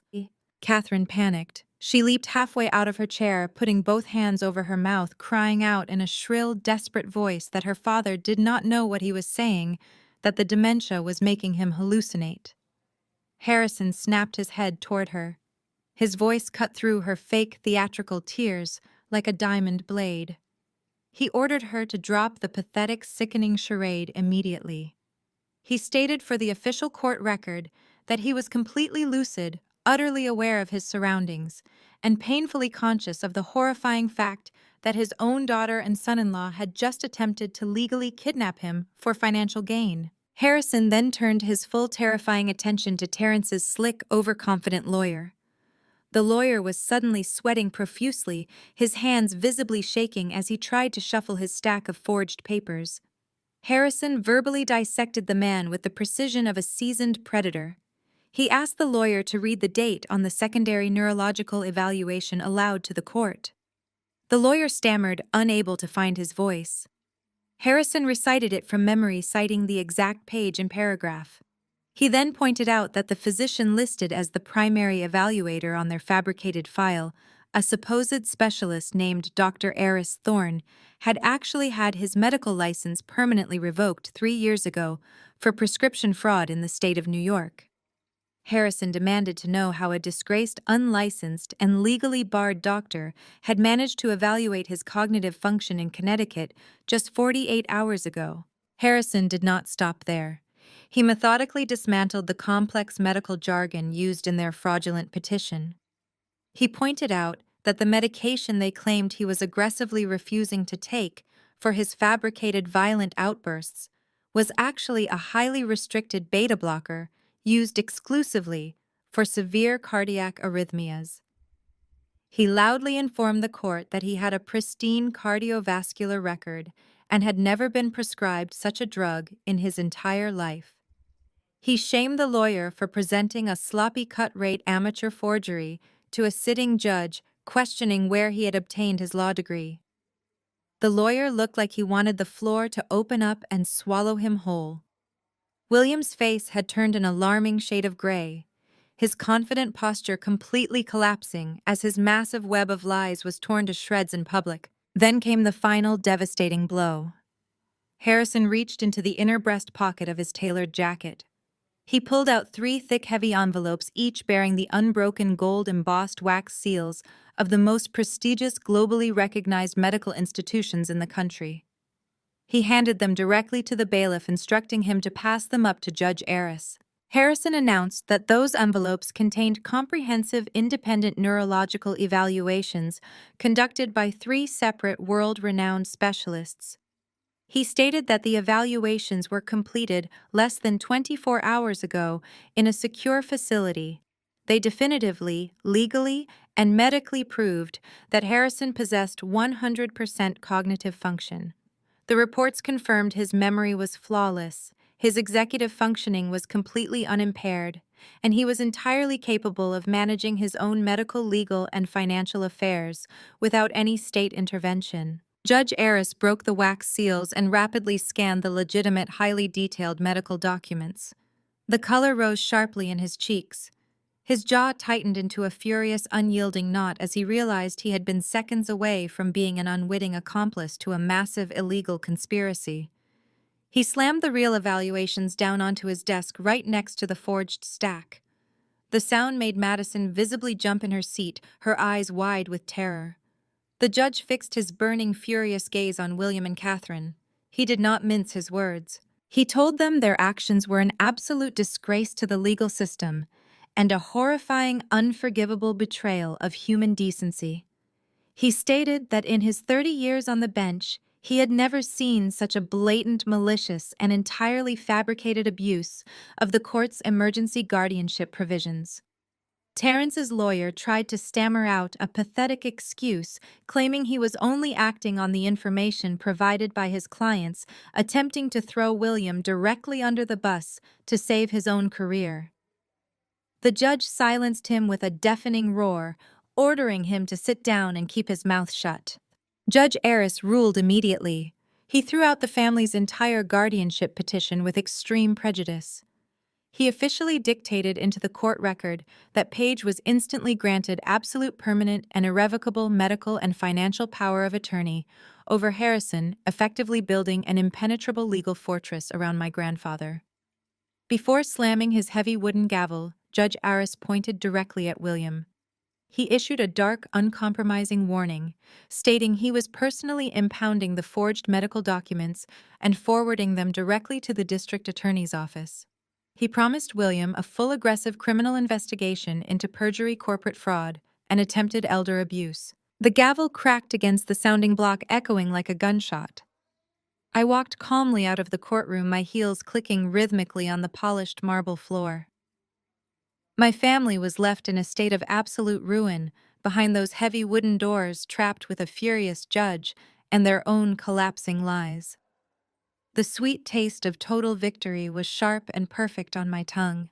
I had just secured my grandfather's safety, forever rendering him completely untouchable. As I rounded the corner toward the main elevator bank, heavy, frantic footsteps echoed behind me. Terrence charged down the long corridor, his face twisted in an ugly, desperate rage. He had lost his polished tech founder aura entirely. He stepped aggressively into my path, physically blocking my way to the elevators. His breathing was heavy, his tie was loosened, and his eyes were wild with the frantic, unpredictable energy of a cornered animal. He pointed a shaking finger at my chest and let out a cold, sharp laugh that bounced off the empty corridor walls. He told me not to get comfortable. He sneered that a petty custody victory in a municipal court meant absolutely nothing in the real world where actual power existed. He leaned in close, his voice dropping to a vicious, arrogant whisper. He bragged that my little stunt in the courtroom was a minor inconvenience because his technology startup was officially finalizing a massive $50 million buyout tomorrow night. He puffed out his chest, his inflated ego taking over. He told me the ink would dry at his exclusive New Year's Eve gala, surrounded by the most powerful elite investors in the city. He promised me that once that $50 million hit his corporate accounts, he was going to hire an army of the most ruthless corporate litigators money could buy. He swore he would use his massive new wealth to drag me into civil court, drown me in endless, suffocating litigation, and crush me until I was entirely bankrupt and begging him for mercy. I just stared at him. He was standing there bragging about a $50 million buyout, completely unaware that I had the master audit files sitting securely in my suit pocket, proving every single cent of his company was built on stolen bank funds. I let him talk, smiling internally, knowing exactly where I was going to be tomorrow night. I walked out of the municipal courthouse and stepped into the waiting town car Arthur Vance had arranged. The engine purred as we pulled away from the curb, leaving Terrence standing on the courthouse steps, his face red with arrogant delusion. He truly believed his $50 million buyout was a guaranteed reality. He had absolutely no idea that I already held the detonator to his entire life. I instructed the driver to take me straight back to Sterling and Associates. I had a deadline to meet, and the clock was ticking down to New Year's Eve. When I stepped onto the executive floor of my newly acquired accounting firm, the atmosphere was electric. Word of my total corporate takeover and David's humiliating dismissal had spread through the departments like wildfire. The senior auditors and forensic specialists who had previously watched David drag me through the lobby were now standing at attention waiting for my orders. I did not waste time with corporate pleasantries. I bypassed the standard greetings and walked directly into the main glass-walled conference room, dropping my briefcase onto the polished mahogany table. I summoned the 5 best forensic accountants in the building, the individuals whose meticulous, obsessive attention to detail I had personally relied on for years. I locked the doors, engaged the privacy blinds, and pulled the encrypted flash drive from my pocket. I told them we were going hunting. I projected the raw financial data of Terrence's tech startup and Williams' executive banking division onto the massive smart screen dominating the wall. For the first 3 hours, the room was completely silent, except for the frantic clicking of keyboards and the humming of high-speed servers processing massive data sets.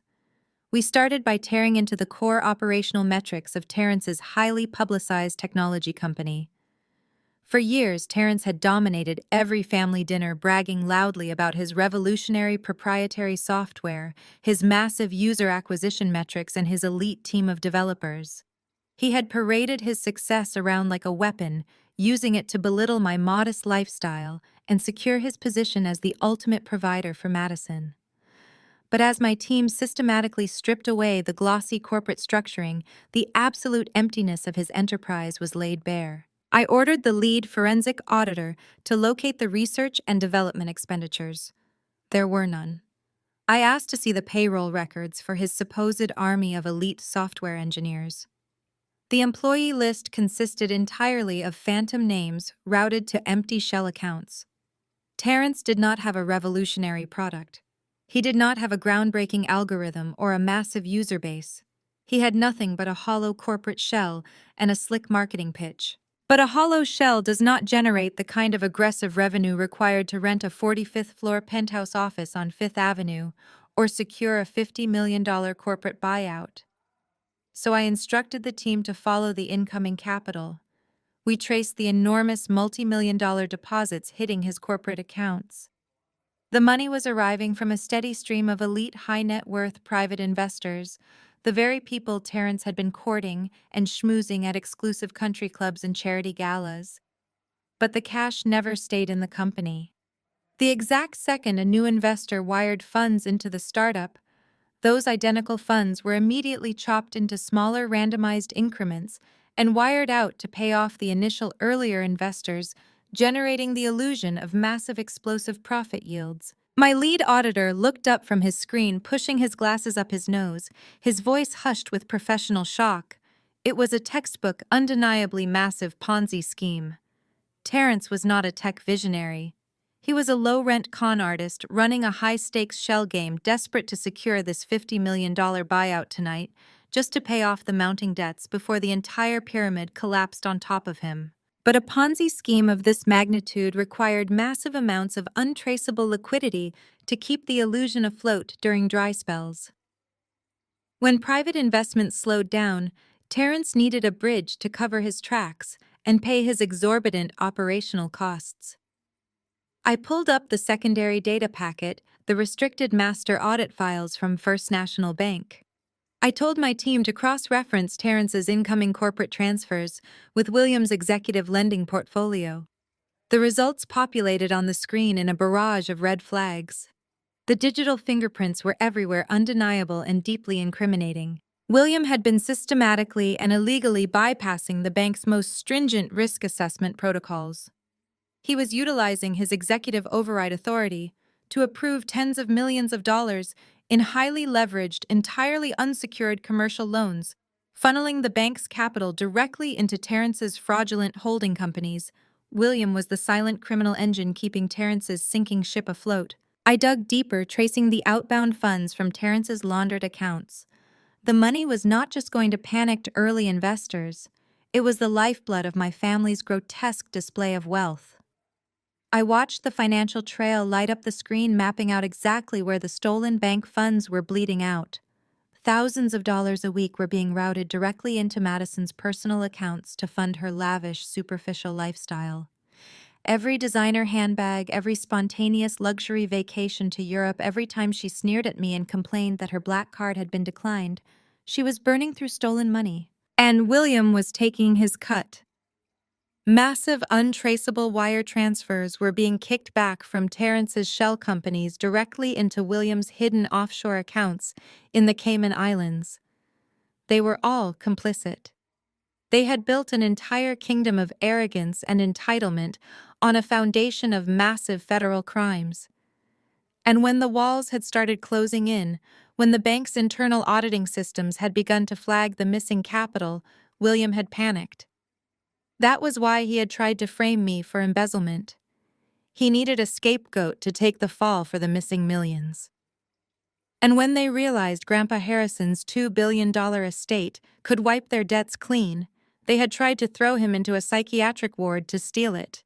The sheer scope of their depravity was breathtaking. They had tried to destroy me and strip my grandfather of his basic human rights simply to cover up their own pathetic criminal greed. I looked at the digital clock in the corner of the smart screen.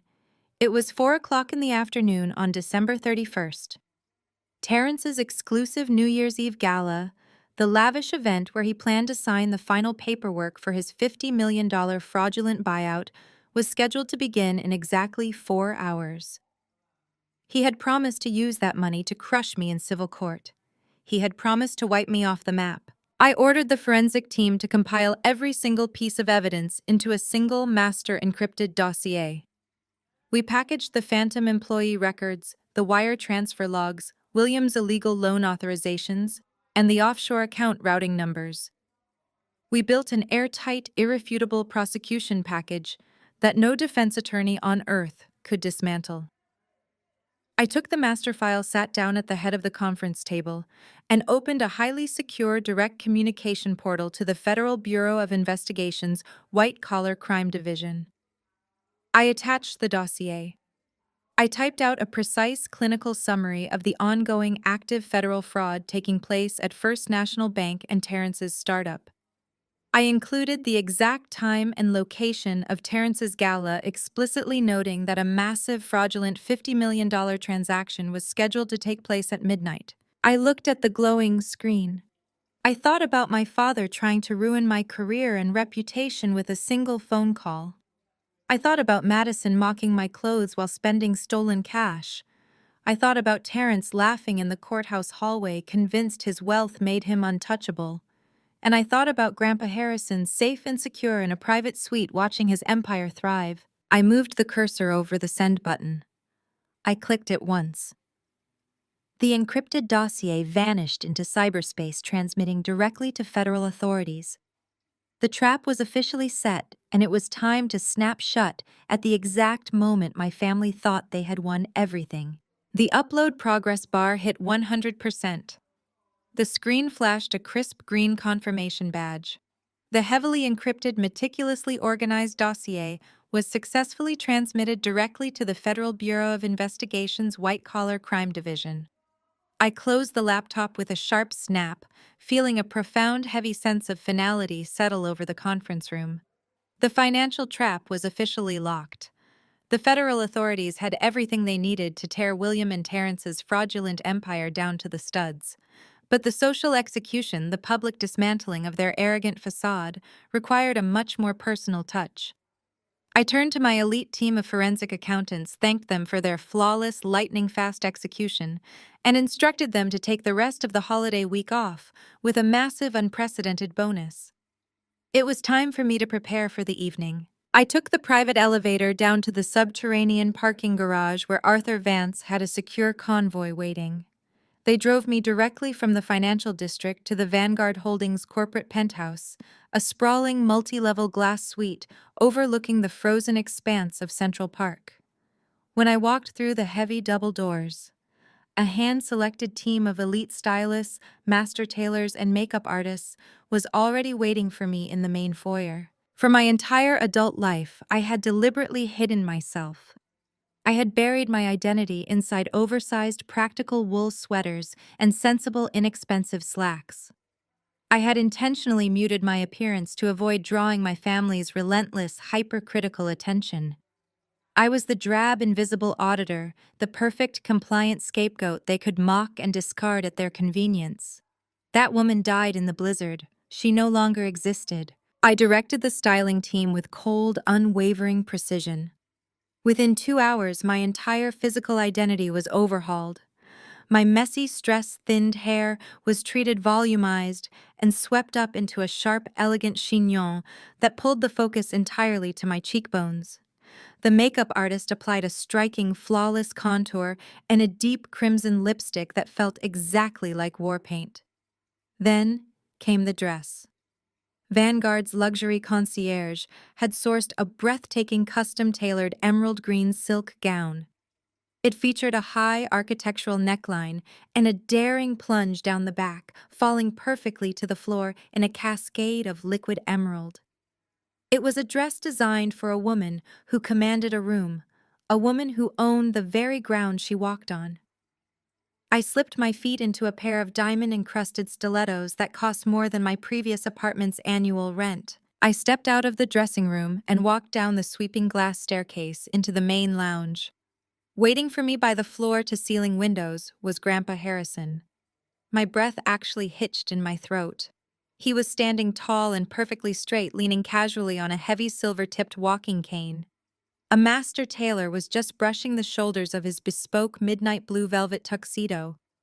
The frail, disoriented, shuffling old man my family had shoved out into the freezing snow was completely gone.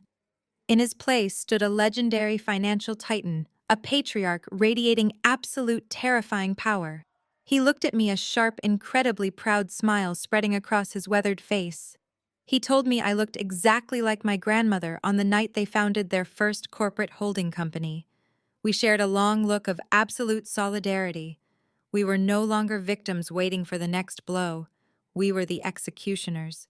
But before the gala officially began, I needed to secure the physical battlefield. I left Harrison in the penthouse with his private security detail and took a Vanguard town car straight to the Waldorf Astoria, the legendary luxury hotel hosting Terrence's massive New Year's Eve event. The grand ballroom was already swarming with panicked event planners, florists, and catering staff setting up towering champagne pyramids and massive cascading floral arrangements. Terrence had spared absolutely no expense using stolen bank funds to rent out the most exclusive, expensive venue in Manhattan. What Terrence did not know, and what absolutely no one in my family had bothered to research, was the corporate ownership structure of the Waldorf Astoria. The hotel had been quietly acquired by a private real estate conglomerate 3 years ago. That conglomerate was a direct, wholly owned subsidiary of Vanguard Holdings. I literally owned the building. I bypassed the frantic event planners and walked straight into the private back office of the hotel's general manager. He was barking angry orders into a handheld radio, but he froze the absolute second I stepped into his office. I dropped my Vanguard Holdings executive credential directly onto his polished desk. I watched the color rapidly drain from his face as he realized the chief executive officer of his parent company was standing in his office wearing an emerald evening gown. I did not waste time with pleasantries. I demanded immediate, unquestioned, and unrecorded access to the audio-visual control room overlooking the grand ballroom. The manager scrambled out of his chair, bowing his head slightly as he personally escorted me up a hidden service elevator to the tech booth. 2 technicians were running last-minute diagnostics on the massive floor-to-ceiling LED screens that wrapped entirely around the ballroom. Terrence planned to use those screens to display his company logo and a massive digital countdown to his $50 million buyout at midnight. I walked up to the master control board and handed the lead technician a secondary encrypted flash drive. I gave him a set of extremely precise, non-negotiable instructions. I told him that at exactly 5 minutes to midnight, he was to cut Terrence's corporate feed completely. He was to electronically lock the ballroom doors, dim the house lights to a deep red, and project the specific contents of my flash drive onto every single screen in the room. The technician looked terrified, glancing at the sweating hotel manager for approval. The manager swallowed hard and aggressively nodded, telling the tech to do exactly as I commanded without asking a single question. The physical trap was officially set. I returned to the Vanguard penthouse just as the sun dipped below the Manhattan skyline, casting long, sharp shadows across the frozen city. The gala was scheduled to begin at 8 o'clock, but Harrison and I had absolutely no intention of arriving early. We wanted the room completely full. We wanted every single elite investor, every corrupt banking executive, and every high society socialite to be holding a glass of expensive champagne when the bomb dropped. As I stood by the window looking out over the glittering city, my phone began to buzz relentlessly on the marble coffee table. I picked it up. My screen was flooded with a rapid succession of text messages from my mother. Catherine was apparently enjoying her evening champagne pregame and had decided to use her free time to gloat. The messages were dripping with venom and manufactured pity. She texted that she had just spoken to David at my former accounting firm. She mocked me, typing that it was absolutely pathetic how quickly I had been fired for stealing and that I was a total disgrace to the family name. She claimed that my jealous, vindictive behavior had finally caught up with me and ruined my life forever. The next message was a picture of Madison and Terrence standing in the center of the Waldorf ballroom, dressed in absurdly expensive couture, holding crystal flutes. Catherine boasted that Terrence was about to sign a $50 million contract tonight, securing their royal legacy forever. She ended her text barrage by telling me to enjoy freezing in whatever cheap motel I was hiding in, explicitly warning me to never contact them again. I stared at the glowing screen. A year ago, these messages would have sent me into a devastating spiral of anxiety and self-doubt. I would have cried.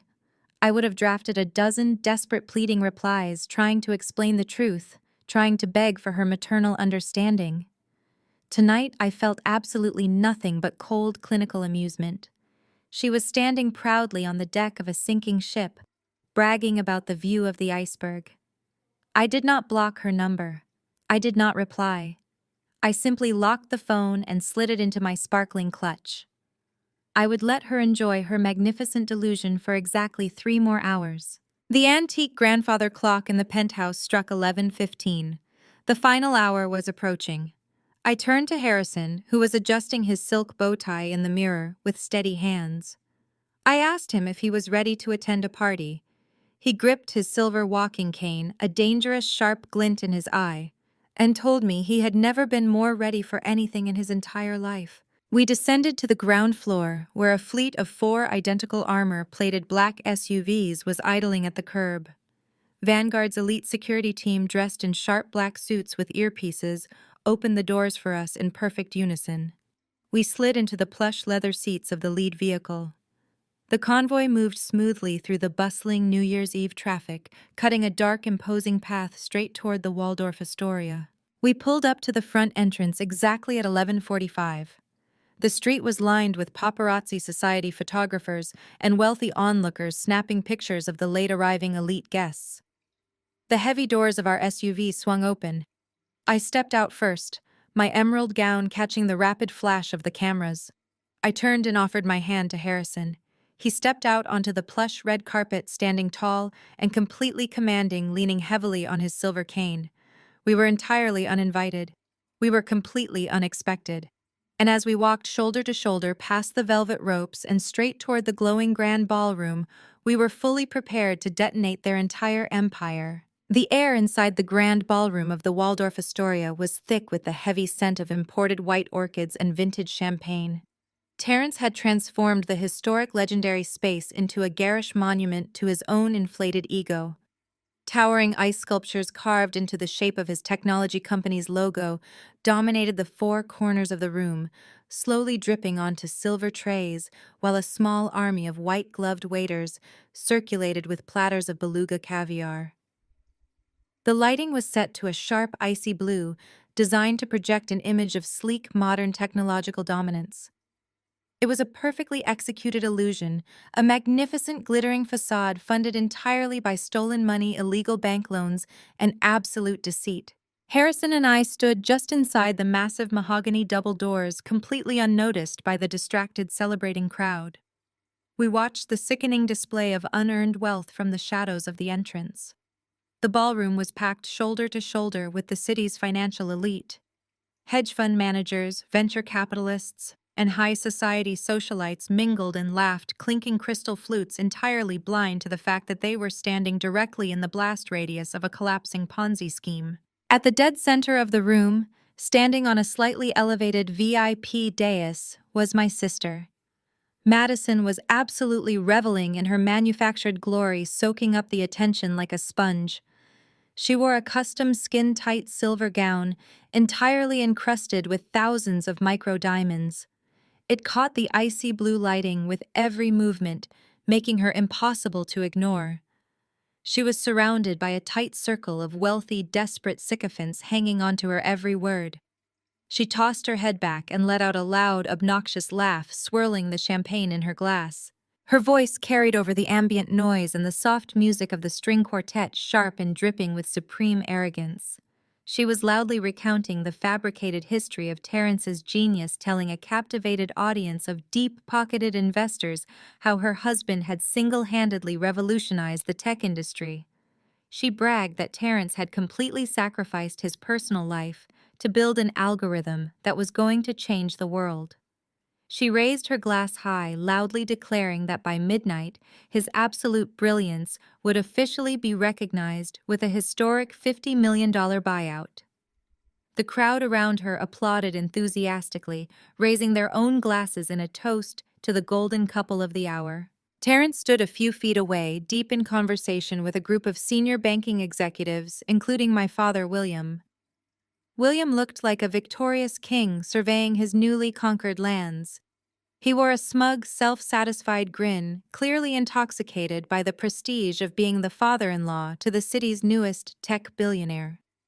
Catherine stood beside him, draped in expensive emerald silk, playing the role of the proud, supportive matriarch to absolute perfection. They were all completely blinded by their own lies, floating on a cloud of stolen money, entirely convinced that they were untouchable. I placed my hand gently on Harrison's arm.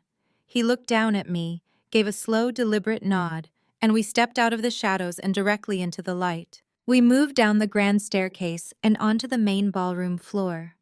We did not hurry. We walked with the slow, measured, and absolute authority of apex predators entering a pen of oblivious sheep. The crowd naturally parted around us, sensing the heavy, radiating power of Harrison's presence. Whispers began to ripple rapidly through the outer edges of the room as people turned to look at the legendary billionaire they thought was locked away in a dementia ward, now walking upright with terrifying precision and wearing a bespoke velvet tuxedo. Madison was mid-sentence, boasting about a massive summer estate they planned to purchase in the Hamptons, when her eyes darted toward the entrance to track the shifting crowd. She froze. The words died instantly in her throat.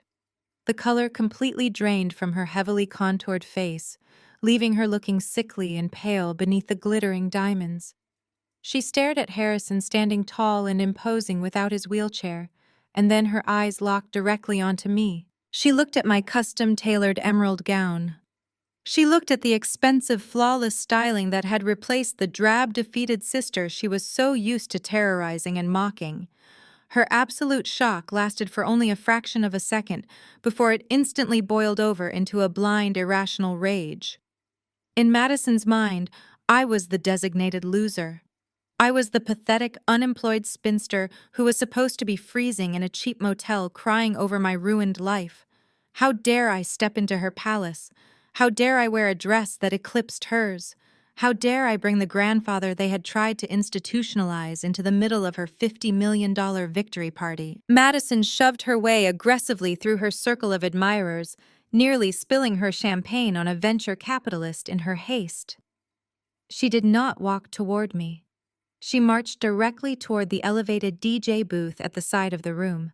She shoved the sound technician aside with a vicious thrust of her hip and violently snatched the microphone directly from the stand. She signaled the DJ to cut the music immediately. A loud, screeching feedback loop pierced the air, silencing the string quartet and snapping the attention of every single person in the massive ballroom directly to her.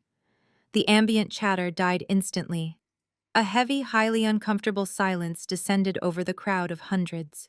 Madison gripped the microphone tightly, pointing a manicured finger directly at my face from across the room. Her voice boomed through the towering venue speakers, dripping with absolute malice and toxic arrogance. She demanded to know what the hell I thought I was doing. She announced to the silent, staring crowd that I was her unstable, unemployed, desperately jealous older sister. She loudly proclaimed that I was a pathetic stalker who could not handle my own miserable failures and had decided to crash her husband's $50 million celebration just to beg for a handout. She did not stop there. She turned her venom toward Harrison.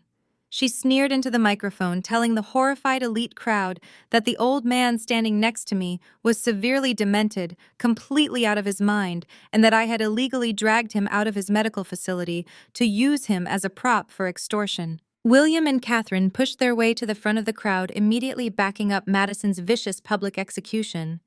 William let out a loud, mocking laugh that echoed through the silent room.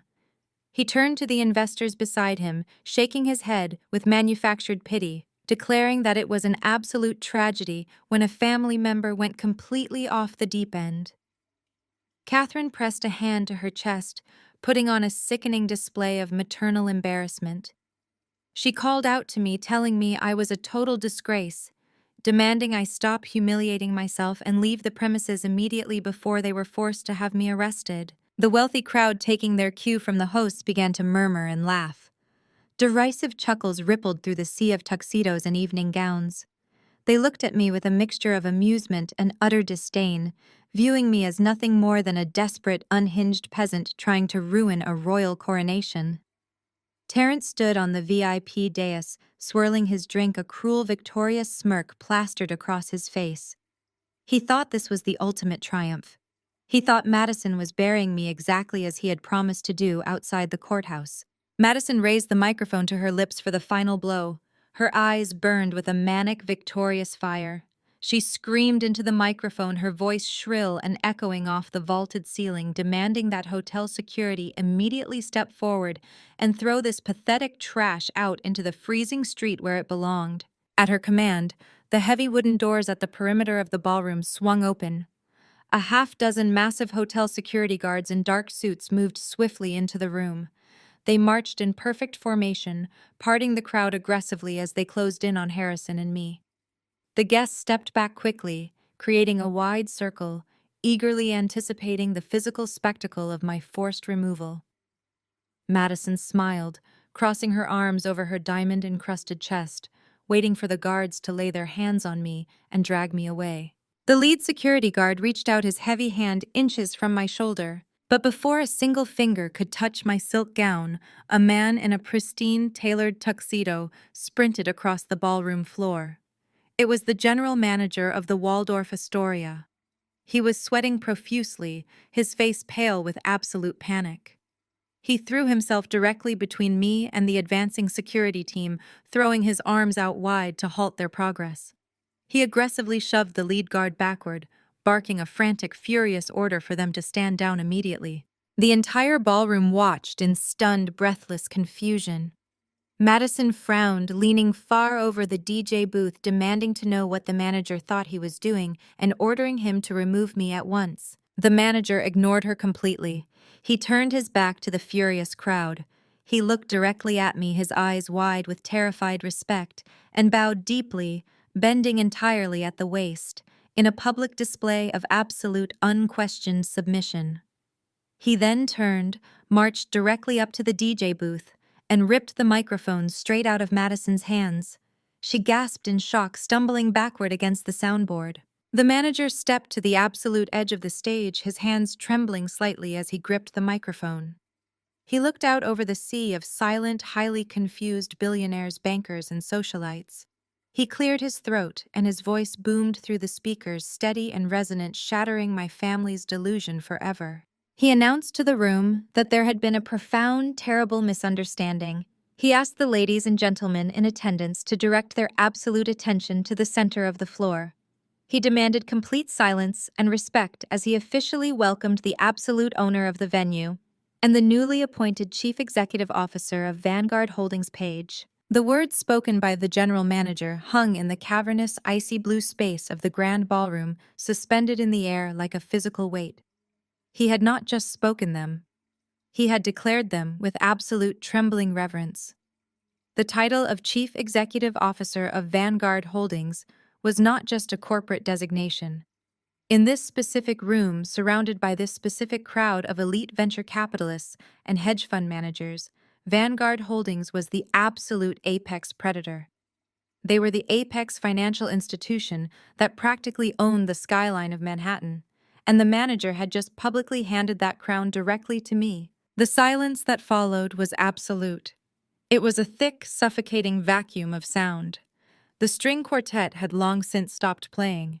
The waiters carrying silver trays of caviar had frozen in their tracks. Hundreds of the wealthiest, most powerful individuals in the city were staring at me, their champagne flutes hovering inches from their mouths. I turned my gaze to the VIP dais, watching the exact moment the magnificent, glittering illusion of my family's superiority shattered into a million irreparable pieces. The color drained from Madison's heavily contoured face so rapidly she looked physically ill. Her jaw hung slack, her mouth opening and closing as she tried to form a word, but her vocal cords completely failed her. The diamond-encrusted gown that had made her look like royalty just seconds ago suddenly looked like a cheap, heavy costume weighing her down. She stumbled backward, bumping hard against the DJ soundboard, her eyes wide with a frantic, uncomprehending terror. The sister she had just publicly declared as pathetic, unemployed trash was standing before her as the most powerful woman in the room. Beside her, William looked as though he had been struck by lightning. As a senior banking executive, he understood the sheer, terrifying magnitude of Vanguard Holdings better than anyone else present. His smug, self-satisfied grin melted into a mask of pure, unadulterated horror. His hands began to shake violently at his sides. The realization was hitting him in real time. If I was the CEO of Vanguard, I had total, unrestricted access to the highest levels of global financial data. I had access to his bank. I had access to his fraudulent loan approvals. I watched his breathing turn shallow and erratic as the walls of his corporate crimes began rapidly closing in around him. Catherine simply gripped William's arm, her emerald silk dress rustling as she let out a low, involuntary whimper of panic. But it was Terence whose reaction was the most spectacular. He was standing rigidly near the front of the stage, his arrogant posture completely crumbling. The realization of what my position meant for his $50 million buyout was short-circuiting his brain. His fingers simply gave out. The crystal champagne flute slipped from his hand and plummeted toward the floor. The sharp, violent crack of the crystal, shattering against the polished marble, echoed through the dead silence of the ballroom like a gunshot. The expensive vintage champagne splashed across the tips of his custom Italian leather shoes, pooling around his feet. He did not look down. He did not blink. He just stared at me, his eyes wide and bloodshot, his chest heaving as his entire fraudulent empire evaporated into thin air. I did not offer them a single ounce of pity. I stepped forward, leaving Harrison's side, and approached the stage. The hotel manager immediately rushed forward, bowing his head respectfully once again, and offered me the microphone. I took it from his shaking hand. The cool metal felt heavy and perfect. I did not rush. I walked slowly up the short flight of velvet-covered stairs and stepped directly onto the center of the VIP dais. Madison scrambled out of my way, pressing herself flat against the back wall of the stage, as if my very presence might burn her. I ignored her entirely. I stepped up to the front edge of the stage, looking out over the sea of staring faces. The lighting technicians, following the precise orders I had issued earlier, slowly shifted the ballroom lights. The icy superficial blue faded away, replaced by a warm, harsh, unforgiving spotlight aimed directly at the center of the room. I raised the microphone to my lips. My voice rang out clear, authoritative, and totally devoid of fear. "Good evening, ladies and gentlemen," I began, letting the sound of my voice command the massive space. "I want to personally welcome you to the Waldorf Astoria, a proud subsidiary of the Vanguard Holdings real estate portfolio. I also want to welcome you to this incredibly lavish New Year's Eve gala. I know many of you received elegant gold-embossed invitations promising a historic night. You are invited here to bear witness to a $50 million corporate acquisition. You were promised a celebration of technological innovation and visionary leadership." I paused, letting my gaze sweep across the faces of the investors who had been funneling their money into Terrence's pockets. I saw their expressions shifting from shock to cautious intrigue. They were ruthless business people. They smelled blood in the water, and their loyalty extended only as far as their profit margins. However, I continued, my tone growing sharper and far more clinical. "Vanguard Holdings does not deal in illusions. We do not invest our capital based on flashy marketing presentations, expensive ice sculptures, or the aggressive arrogance of a charismatic founder. We deal in hard data. We deal in forensic truth." Tonight was supposed to be a celebration of a historic financial milestone. Instead, I am officially rebranding this event. Tonight is a celebration of absolute, uncompromising corporate transparency. The crowd leaned in collectively. The silence in the room was absolute, every single person hanging on to my every word. I turned my body, slightly shifting my focus away from the crowd and locking my eyes directly onto Terrence. He was standing at the base of the stage, his face slick with sweat, his breath coming in ragged, desperate gasps. He looked like a man standing on the trapdoor of the gallows, waiting for the lever to be pulled. I addressed him directly, my voice echoing off the high ceilings. "Terrence, you have spent the last 3 years soliciting funds from the esteemed individuals in this very room. You pitched them a revolutionary software platform. You promised them exponential, unprecedented returns on their capital. You utilized the prestige of my father, a senior executive at First National Bank, to legitimize your operation and secure massive, highly irregular commercial loans to keep your doors open. And tonight you expected Vanguard Holdings to hand you a $50 million check to legitimize your entire operation." I took one step closer to the edge of the stage, looking down at him with utter disdain. "As the chief executive officer of the firm acquiring your startup, I am formally addressing you and your investors. Vanguard Holdings has completed a comprehensive microscopic forensic audit of your entire corporate structure. And based on the irrefutable findings of that audit, I am officially announcing that Vanguard Holdings is terminating the $50 million buyout effective immediately." The collective gasp from the crowd was audible. A massive wave of shocked murmurs erupted across the ballroom floor as the investors realized their capital was tied to a sinking ship. The wealthy elite who had been clinking glasses with Terrence just 10 minutes ago immediately took physical steps backward, distancing themselves from him as rapidly as possible. He was no longer the golden boy of the tech world. He was a dead man walking. The termination announcement finally broke through Terrence's paralysis. His shock violently morphed into a blind, desperate fury. His $50 million lifeline had just been incinerated in front of the most important people in the city. He let out a raw, furious scream that tore from his throat. He lunged aggressively toward the stage, his hands reaching out as if he intended to physically drag me down from the dais. He screamed that I was a liar. He shouted that I had absolutely no authority to do this, waving a frantic hand in the air.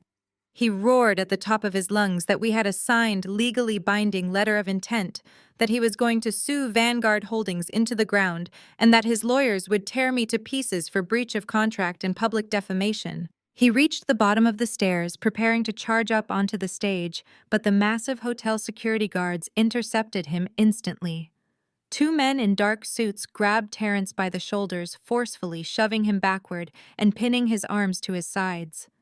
He struggled wildly, kicking and thrashing against their grip, screaming that his company was completely legitimate and that I was launching a jealous, vindictive witch hunt to ruin his life. I stood perfectly still on the stage, completely unbothered by his violent outburst. I did not raise my voice. I did not flinch. I let him scream his desperate, pathetic lies to the room for exactly 10 seconds. Then I raised my hand. I looked up past the glowing chandeliers, locking eyes with the lead audio-visual technician positioned in the glass-walled control booth high above the ballroom floor. I gave him a single sharp nod. I raised the microphone back to my lips, my voice cutting through Terrence's frantic screaming with lethal precision. Let's show everyone exactly why. As the final word left my lips, the towering wraparound LED screens that encircled the grand ballroom blinked out. The icy superficial blue glow of Terrence's corporate logo vanished, plunging the cavernous space into complete darkness for one breathless suspended second. Then, a blinding high-definition white light flooded the venue as every single display roared back to life in perfect synchronization. They were no longer broadcasting the sleek, minimalist branding of a visionary technology startup. Instead, the screens projected the raw, unfiltered, and devastating results of Vanguard Holdings' forensic audit. Massive, highly detailed spreadsheets flagged bank transfers, and damning internal corporate emails were magnified to 20 feet tall, casting a harsh, unforgiving glare over the silent crowd. I pointed to the primary master screen positioned directly behind the VIP dais. I projected my voice over the rising, confused murmur of the crowd, breaking down the exact anatomy of Terrence's grand illusion with cold, clinical precision. I guided the eyes of every hedge fund manager and venture capitalist in the room to a series of cascading red charts. I detailed exactly how Terrence had fabricated 95% of his platform's user base using illegal offshore bot farms purchased through shell vendors. I highlighted the raw data proving that his revolutionary algorithm was nothing more than a hollow string of copied open-source code completely incapable of performing the functions he had promised. Then came the financial ledger. The screens shifted seamlessly to display a complex, undeniable maze of shell companies registered in the Cayman Islands, the Seychelles, and Cyprus. I explained to the captivated, horrifyingly silent audience how investor capital was never allocated for research development or market expansion. It was being systematically and aggressively siphoned out of the corporate accounts to fund his and Madison's outrageously lavish lifestyle. I directed the AV booth to highlight a specific time-stamped transaction, a wire transfer of $2.5 million, flagged just 3 weeks prior. I then pointed my finger directly at the spectacular diamond-encrusted gown Madison was currently wearing. The investors followed my finger, their eyes locking onto the sparkling fabric that had been purchased entirely with their stolen money. The ballroom exploded. The initial shock mutated instantly into raw, visceral, feral panic.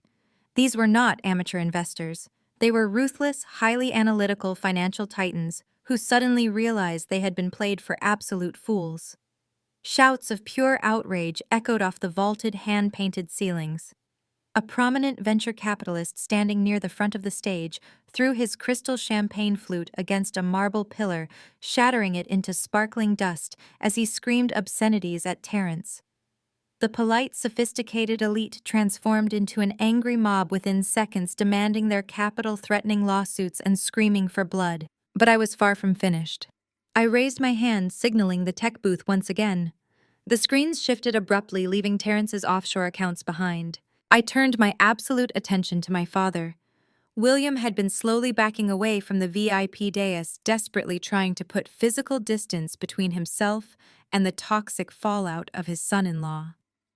He was whispering frantic, panicked assurances to the senior banking executives standing beside him, his hands raised defensively.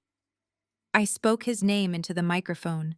The sheer volume and authority in my voice pinned him to the polished marble floor. The 20-foot displays behind me populated with highly classified internal risk assessment logs directly from First National Bank. And for those wondering exactly how a completely fraudulent company stayed afloat long enough to orchestrate this gala, I announced, my voice slicing through the chaotic shouting of the crowd. Look no further than Regional Vice President William, a man who utilized his prestigious position to bypass multiple levels of corporate compliance. I walked the enraged audience through William's specific, undeniable complicity. The screens highlighted his digital signature and override authorization codes. I explicitly detailed how William had personally pushed through $12 million in unsecured high-risk commercial loans directly to his son-in-law. I exposed the artificially inflated asset appraisals he had rubber-stamped and the creative illegal accounting he had utilized to bury the massive debt keeping Terrence's sinking ship afloat just long enough to reach tonight's phantom buyout. The senior banking executives standing next to William physically recoiled from him, their faces twisted in absolute disgust and horror as they looked up at the undeniable proof of his federal crimes. William's face turned an alarming mottled shade of purple. He opened his mouth to defend himself, but no words came out. His entire professional legacy, his reputation, and his freedom were disintegrating in front of his peers in real time. Catherine, standing just behind him, let out a sharp, hysterical sob, covering her face with her hands as her elite social world collapsed into ash. Total, unmitigated chaos consumed the Waldorf Astoria. It was a spectacular high society stampede. Investors were screaming frantically into their mobile phones, desperately calling their legal teams and international brokers to freeze assets that were already long gone.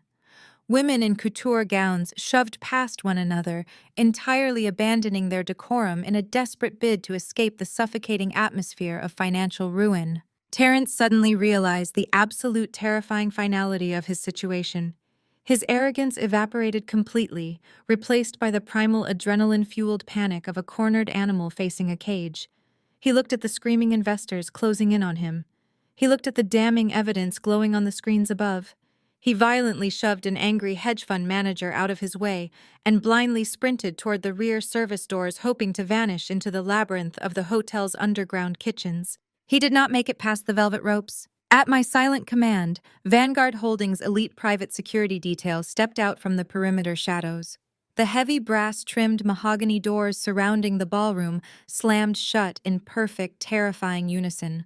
The resounding clicks of the electronic deadbolts locking into place echoed ominously beneath the shouting of the crowd. 4 massive security operatives built like concrete walls intercepted Terrence. They grabbed him aggressively by the lapels of his custom velvet tuxedo and threw him roughly back onto the ballroom floor. He scrambled backward like a crab, his expensive Italian leather shoes slipping wildly on the spilled champagne. He was panting heavily, his eyes darting around the room, frantically looking for an exit that simply did not exist. The trap was permanently sealed. William completely lost his mind, his carefully crafted persona as a distinguished, untouchable patriarch shattered into a million pieces of blind rage. He shoved his way aggressively through the panicking crowd and charged toward the edge of the stage, his face contorted in a mask of pure, unadulterated hatred. He pointed a trembling, sweat-slicked finger directly at my face. He screamed at the top of his lungs, his voice cracking with sheer hysteria, that I was a deranged, vindictive lunatic. He roared over the ambient chaos, that the documents on the screens were fabricated lies, that I had illegally hacked a federal financial institution, and that I had completely lost my mind. He ripped his mobile phone from his tuxedo jacket, frantically stabbing at the screen with shaking fingers, threatening to call the police and have me dragged out in handcuffs. He screamed that he was going to see me locked in a federal penitentiary for corporate espionage and extortion, promising to completely destroy whatever pathetic life I had managed to scrape together. But as William held his phone up like a weapon ready to dial the authorities to save himself, a strange rhythmic illumination began to wash over the ballroom walls. The heavy silk curtains lining the far side of the venue had been pulled back earlier in the evening to reveal the massive floor-to-ceiling windows overlooking the freezing Manhattan street below. Bright strobing flashes of sharp blue and red light pierced through the darkness of the winter night. The frantic spinning lights reflected violently off the melting ice sculptures and the thousands of micro-diamonds on Madison's dress, casting eerie, shifting shadows across the terrified faces of my family. The authorities had already arrived. The strobing red and blue lights violently pierced the floor-to-ceiling windows of the Waldorf Astoria ballroom, completely shattering the carefully curated ambiance of the gala.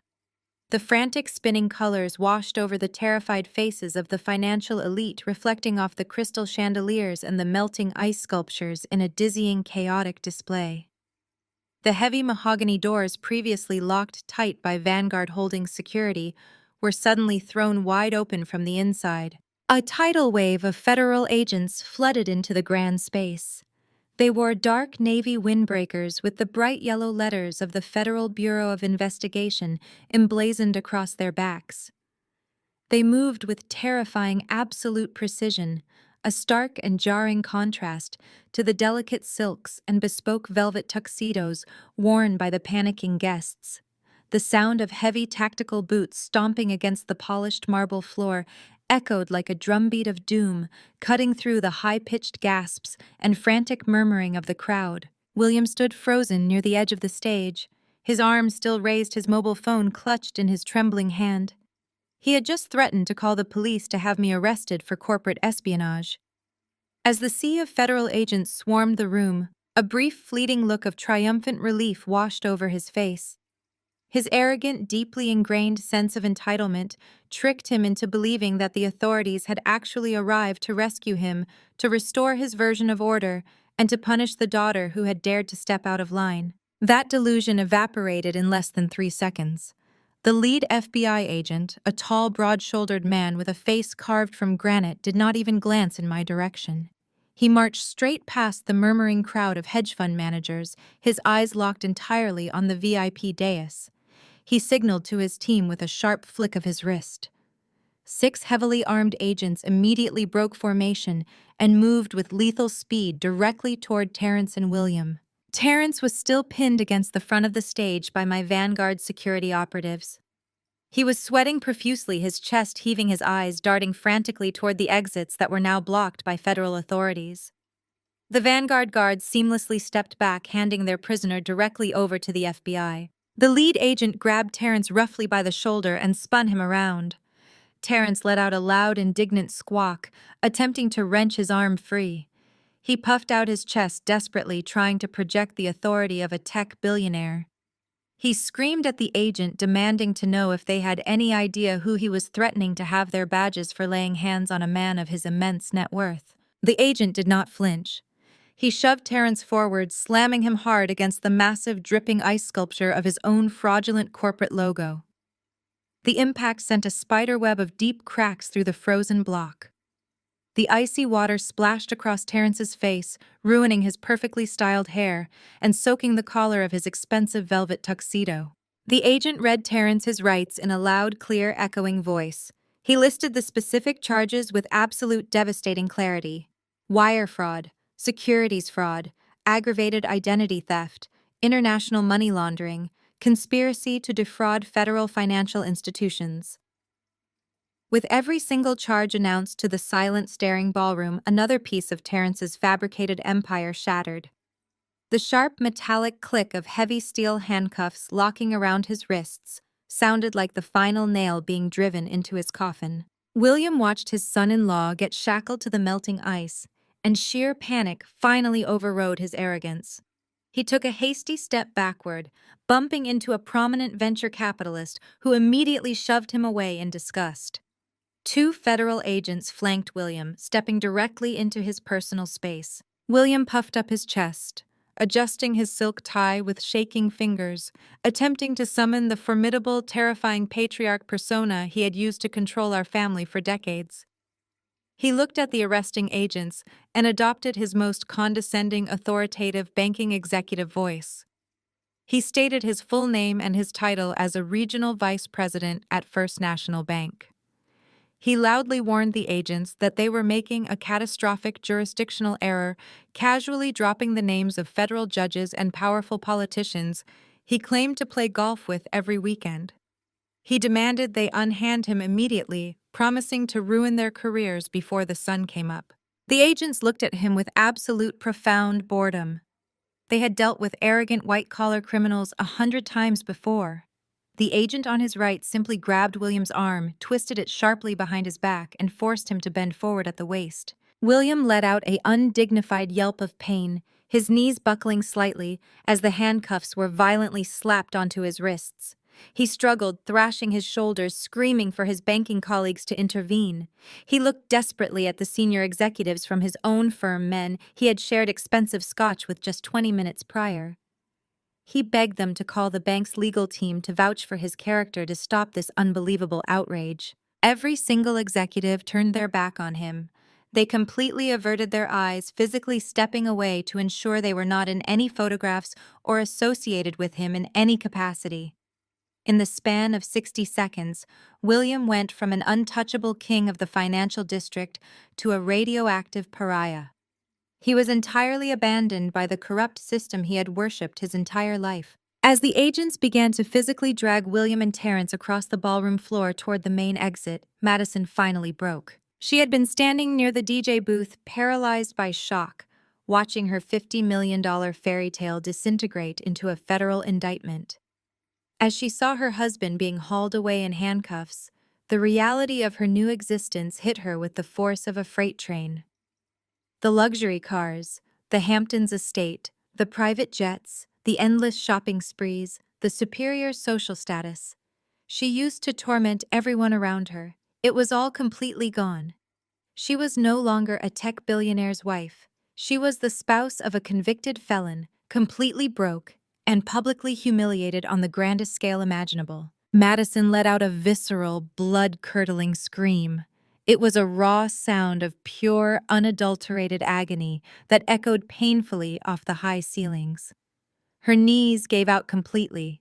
She collapsed heavily onto the hard marble floor, landing directly in the puddle of spilled champagne and shattered crystal from Terrence's dropped glass. Her heavy diamond-encrusted gown bunched awkwardly around her waist, making her look absurd and entirely pathetic. She hit the floor with her fists, wailing hysterically, screaming Terrence's name as he was dragged out the doors. She reached out her hands, looking up at the tight circle of elite socialites and wealthy influencers she had been holding court with all evening. She begged them for help. She pleaded with her so-called friends to do something to call a lawyer to fix this terrible mistake. The socialites reacted as if Madison were carrying a highly infectious disease. They physically recoiled, lifting the hems of their expensive dresses to avoid touching her, and scattered into the crowd, leaving her crying alone in the center of the room. She was completely isolated, surrounded by the ruins of her own arrogant greed. Catherine stood entirely alone near the front of the stage. She watched her husband get dragged out by federal agents. She watched her favorite golden child thrashing and screaming on the wet marble floor. Her entire world, her pristine image, her social standing, her immense wealth had vanished in the blink of an eye. She looked around the room, her eyes wide and panicked, searching desperately for a lifeline, for any possible way to salvage her ruined life. Her eyes found me. I was standing perfectly still on the elevated VIP dais, bathed in the warm, bright spotlight. Harrison stood strong and proud beside me, leaning casually on his silver cane. I was completely untouchable. I was the chief executive officer of Vanguard Holdings. I held absolute power, absolute wealth, and total control over the very ground she was standing on. Catherine's survival instincts instantly overrode her pride. She completely abandoned her crying daughter on the floor. She ignored the fact that her husband was currently being loaded into the back of a federal vehicle. She picked up the heavy skirt of her emerald silk dress and practically sprinted toward the stage. The Vanguard security detail immediately moved to intercept her, stepping in front of the stairs to block her path. She crashed against their broad chests, fighting wildly to get past them. I looked down at her frantic, tear-streaked face. I raised my hand slowly, giving my security team a single silent gesture. They immediately stepped aside, parting like the Red Sea to let her through. Catherine scrambled up the velvet stairs, her expensive high heels catching on the fabric. She threw herself onto the floor of the stage, falling heavily to her knees directly at my feet. The woman who had spent my entire life telling me I was a useless, ugly disappointment was now groveling on the floor in front of hundreds of people. She reached out with trembling hands and grabbed the smooth emerald silk of my custom gown. Her perfectly styled hair was disheveled, and dark streams of mascara ran down her cheeks, staining her expensive foundation. She looked up at me, her face contorted in an expression of absolute pathetic desperation. "Paige, please!" Catherine sobbed, her voice cracking loudly enough for the microphone stand nearby to pick up the sound. "Please, you have to stop this. You have to tell them it is a mistake. We are your family. We are your blood. You cannot let them do this to us. Please, I am your mother. You have to save us." She tightened her grip on my dress, weeping openly, entirely abandoning whatever shred of dignity she had left. She invoked the concept of family, a concept she had weaponized and used against me for 30 years, hoping that my old ingrained habit of seeking her approval would magically override the reality of what they had done. I looked down at her kneeling on the stage. I searched myself for a spark of sympathy, a flicker of guilt, or even a tiny drop of daughterly affection. I felt absolutely nothing. The well was completely dry. The anxious, desperate girl who would have done anything for her mother's love had died in a freezing motel room on Christmas night. The woman standing on the stage felt only cold, clinical satisfaction. I reached down slowly. I did not offer her my hand to help her up.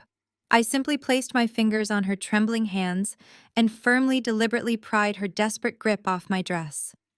I let her hands drop back to the floor. I leaned in close. The scent of her expensive perfume mixed with the sour smell of her absolute panic. I looked directly into her tear-filled, pleading eyes, making sure she saw the total chilling emptiness in mine. I leaned toward her ear, pitching my voice low so that only she could hear the absolute finality in my tone. I did not yell. I did not gloat. I delivered the words with the precise, lethal coldness of a judge handing down a terminal sentence. "Failures," I whispered, repeating the exact devastating words she had used to banish me into the snow. "Don't belong in this family." Catherine's hands fell away from my silk gown, as if the emerald fabric had suddenly turned to burning iron. She crumpled completely against the polished stage floor, a hollow, broken shell of the terrifying matriarch who had dictated my entire existence. I did not look back. I turned my back on her weeping form, offered my arm to Grandpa Harrison, and we walked out of the Waldorf Astoria ballroom. We walked through the flashing red and blue lights, stepping into the crisp, freezing Manhattan night as free people. The passage of time is the ultimate unforgiving equalizer. 6 months flew by with the terrifying speed of a collapsing avalanche for my family and the steady, unstoppable rise of a new sun for Harrison and me. The fraudulent empire Terence and William had constructed out of lies, stolen capital, and staggering arrogance was not just dismantled. It was completely obliterated from the financial map. Vanguard Holdings handed over every single bite of the forensic audit directly to the Federal Bureau of Investigation, the Securities and Exchange Commission, and the Department of Justice. The paper trail we provided was absolute perfection. There were no hidden loopholes, no clever accounting tricks, and absolutely no expensive defense attorneys capable of saving them from the microscopic, merciless scrutiny of the federal government. Terrence's highly publicized supposed world-changing technology startup was publicly exposed as nothing more than a hollow shell company designed specifically to funnel innocent investor cash into his private offshore accounts. William's decades-long career at First National Bank ended in absolute disgrace. The internal banking logs I provided proved beyond a shadow of a doubt that he had deliberately authorized $12 million in fraudulent unsecured loans to finance his son-in-law's extravagant lifestyle. His mugshot, featuring his haggard face stripped of all its former arrogant glory, was plastered across the front page of every major financial publication in the world. Facing decades behind bars and a mountain of irrefutable digital evidence, their bravado completely evaporated. The men who had stood in bespoke velvet tuxedos drinking vintage champagne were reduced to trembling, terrified criminals, begging for leniency from federal prosecutors. They had absolutely no leverage left to play. Both Terrence and William were forced to accept harsh, non-negotiable plea deals for federal prison time. William, the man who used to mock my sensible clothes and modest apartment, traded his tailored Italian suits for a standard-issue khaki jumpsuit. Terrence, the golden boy of the tech world, traded his luxury penthouses for a concrete cell. Their freedom, their reputations, and their completely fabricated legacies were permanently erased. But the justice dealt to Catherine and Madison was far more poetic and infinitely more devastating to their massive egos. When the federal government and the defrauded venture capitalists came to collect their stolen money, they seized absolutely everything. Asset forfeiture was swift and merciless. The bank immediately foreclosed on William and Catherine's sprawling suburban estate. Terrence and Madison's luxury vehicles, their offshore accounts, and the millions of dollars worth of diamond jewelry Madison loved to flaunt were aggressively confiscated by federal authorities to pay back the investors they had gleefully robbed. They were violently evicted from their palaces of unearned wealth. Stripped of their black cards and their high society status, my mother and sister were forced into the brutal reality of the world they had always mocked. They relocated to a cramped, severely run-down two-bedroom apartment on the absolute outskirts of the city. It was exactly the kind of building they used to sneer at. It featured peeling linoleum floors, flickering fluorescent hallway lights, and paper-thin walls. Catherine spent her days sitting at a chipped formica kitchen table, drinking cheap boxed wine out of plastic cups, endlessly mourning the death of her socialite empire. Her country club friends had blocked her number the very second the FBI raided the gala. She was a total outcast, completely abandoned by the superficial world she had worshipped her entire life. Madison's reality was even more devastating. Without Terrence's stolen millions to fund her extravagant lifestyle and lacking any actual education or employable skills, she had no choice but to enter the workforce to keep herself and our mother from becoming homeless. The woman who had worn a custom diamond-encrusted gown to the Waldorf Astoria was now wearing a stiff, unflattering polyester uniform. She was working the cash register at a mid-tier retail clothing store in a loud, crowded shopping mall. Every day, she was forced to stand on her feet for 8 hours, scanning barcodes, folding discarded sweaters, and dealing with rude, demanding customers who treated her with the exact same dismissive arrogance she used to inflict upon everyone else. She spent her mandatory lunch breaks eating stale sandwiches in a depressing back room, constantly checking her phone for messages from friends who had long since abandoned her. The sheer, inescapable humiliation of her new life was an absolute perfect circle of karma. Every time she had to force a polite smile and hand a customer their receipt, the reality of her spectacular fall from grace crushed her all over again. I sat comfortably in a plush leather chair on the expansive wraparound cedar deck of our Aspen estate, letting the deep, profound satisfaction of that justice wash over me. The morning air was sharp, crisp, and incredibly clean, carrying the fresh scent of blue spruce and melting snow. The estate was a breathtaking masterpiece of glass, heavy timber, and stone, perfectly integrated into the side of the majestic mountain. It was just one of the 121 elite luxury properties owned by Vanguard Holdings, and it was currently serving as our private serene sanctuary. I took a slow sip of my hot black coffee and looked across the heavy wooden table. Grandpa Harrison was sitting opposite me, reading the morning Financial Times on a digital tablet. He looked magnificent.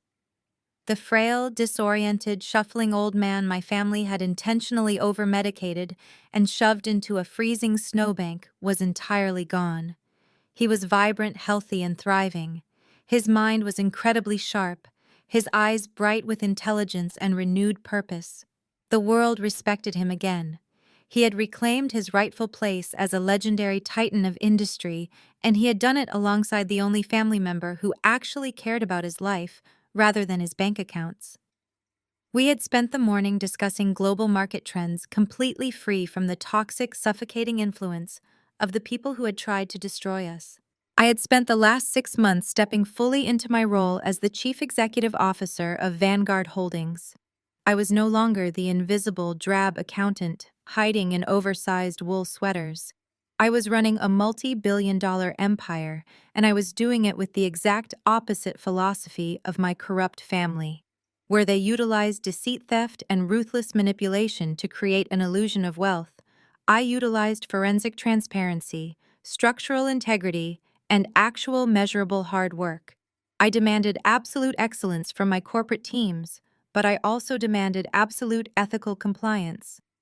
Vanguard Holdings was thriving under my leadership, expanding its global portfolio and solidifying its reputation as the most impenetrable, highly respected financial fortress in the country.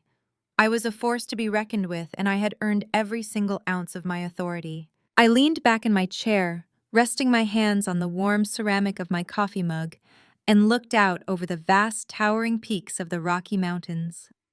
The sheer, jagged beauty of the landscape stretched out for miles in every direction, completely unbroken and endlessly free.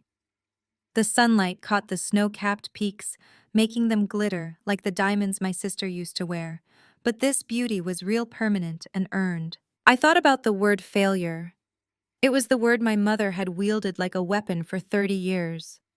It was the title they had branded me with simply because I refused to participate in their shallow, toxic pageant of lies. But sitting here breathing in the cold mountain air, looking at the expansive horizon, I finally understood the absolute truth about worth. I had not just survived their relentless cruelty, I had systematically exposed the deep black rot hiding beneath their cheap gold plating. William, Catherine, Terence, and Madison had traded their basic human decency for a superficial manufactured status. They had sold their souls for designer clothes, country club memberships, and stolen capital. And in the end, that desperate, pathetic trade had cost them absolutely everything. They had lost their wealth, they had lost their freedom, and they had permanently lost their humanity. I took a deep breath of the freezing, crystal-clear mountain air. I had kept my integrity. I had saved my grandfather. I had claimed my absolute power. I was no longer a victim, and I was no longer a scapegoat. I was the architect of my own magnificent empire, and my life was finally beautifully and entirely my own.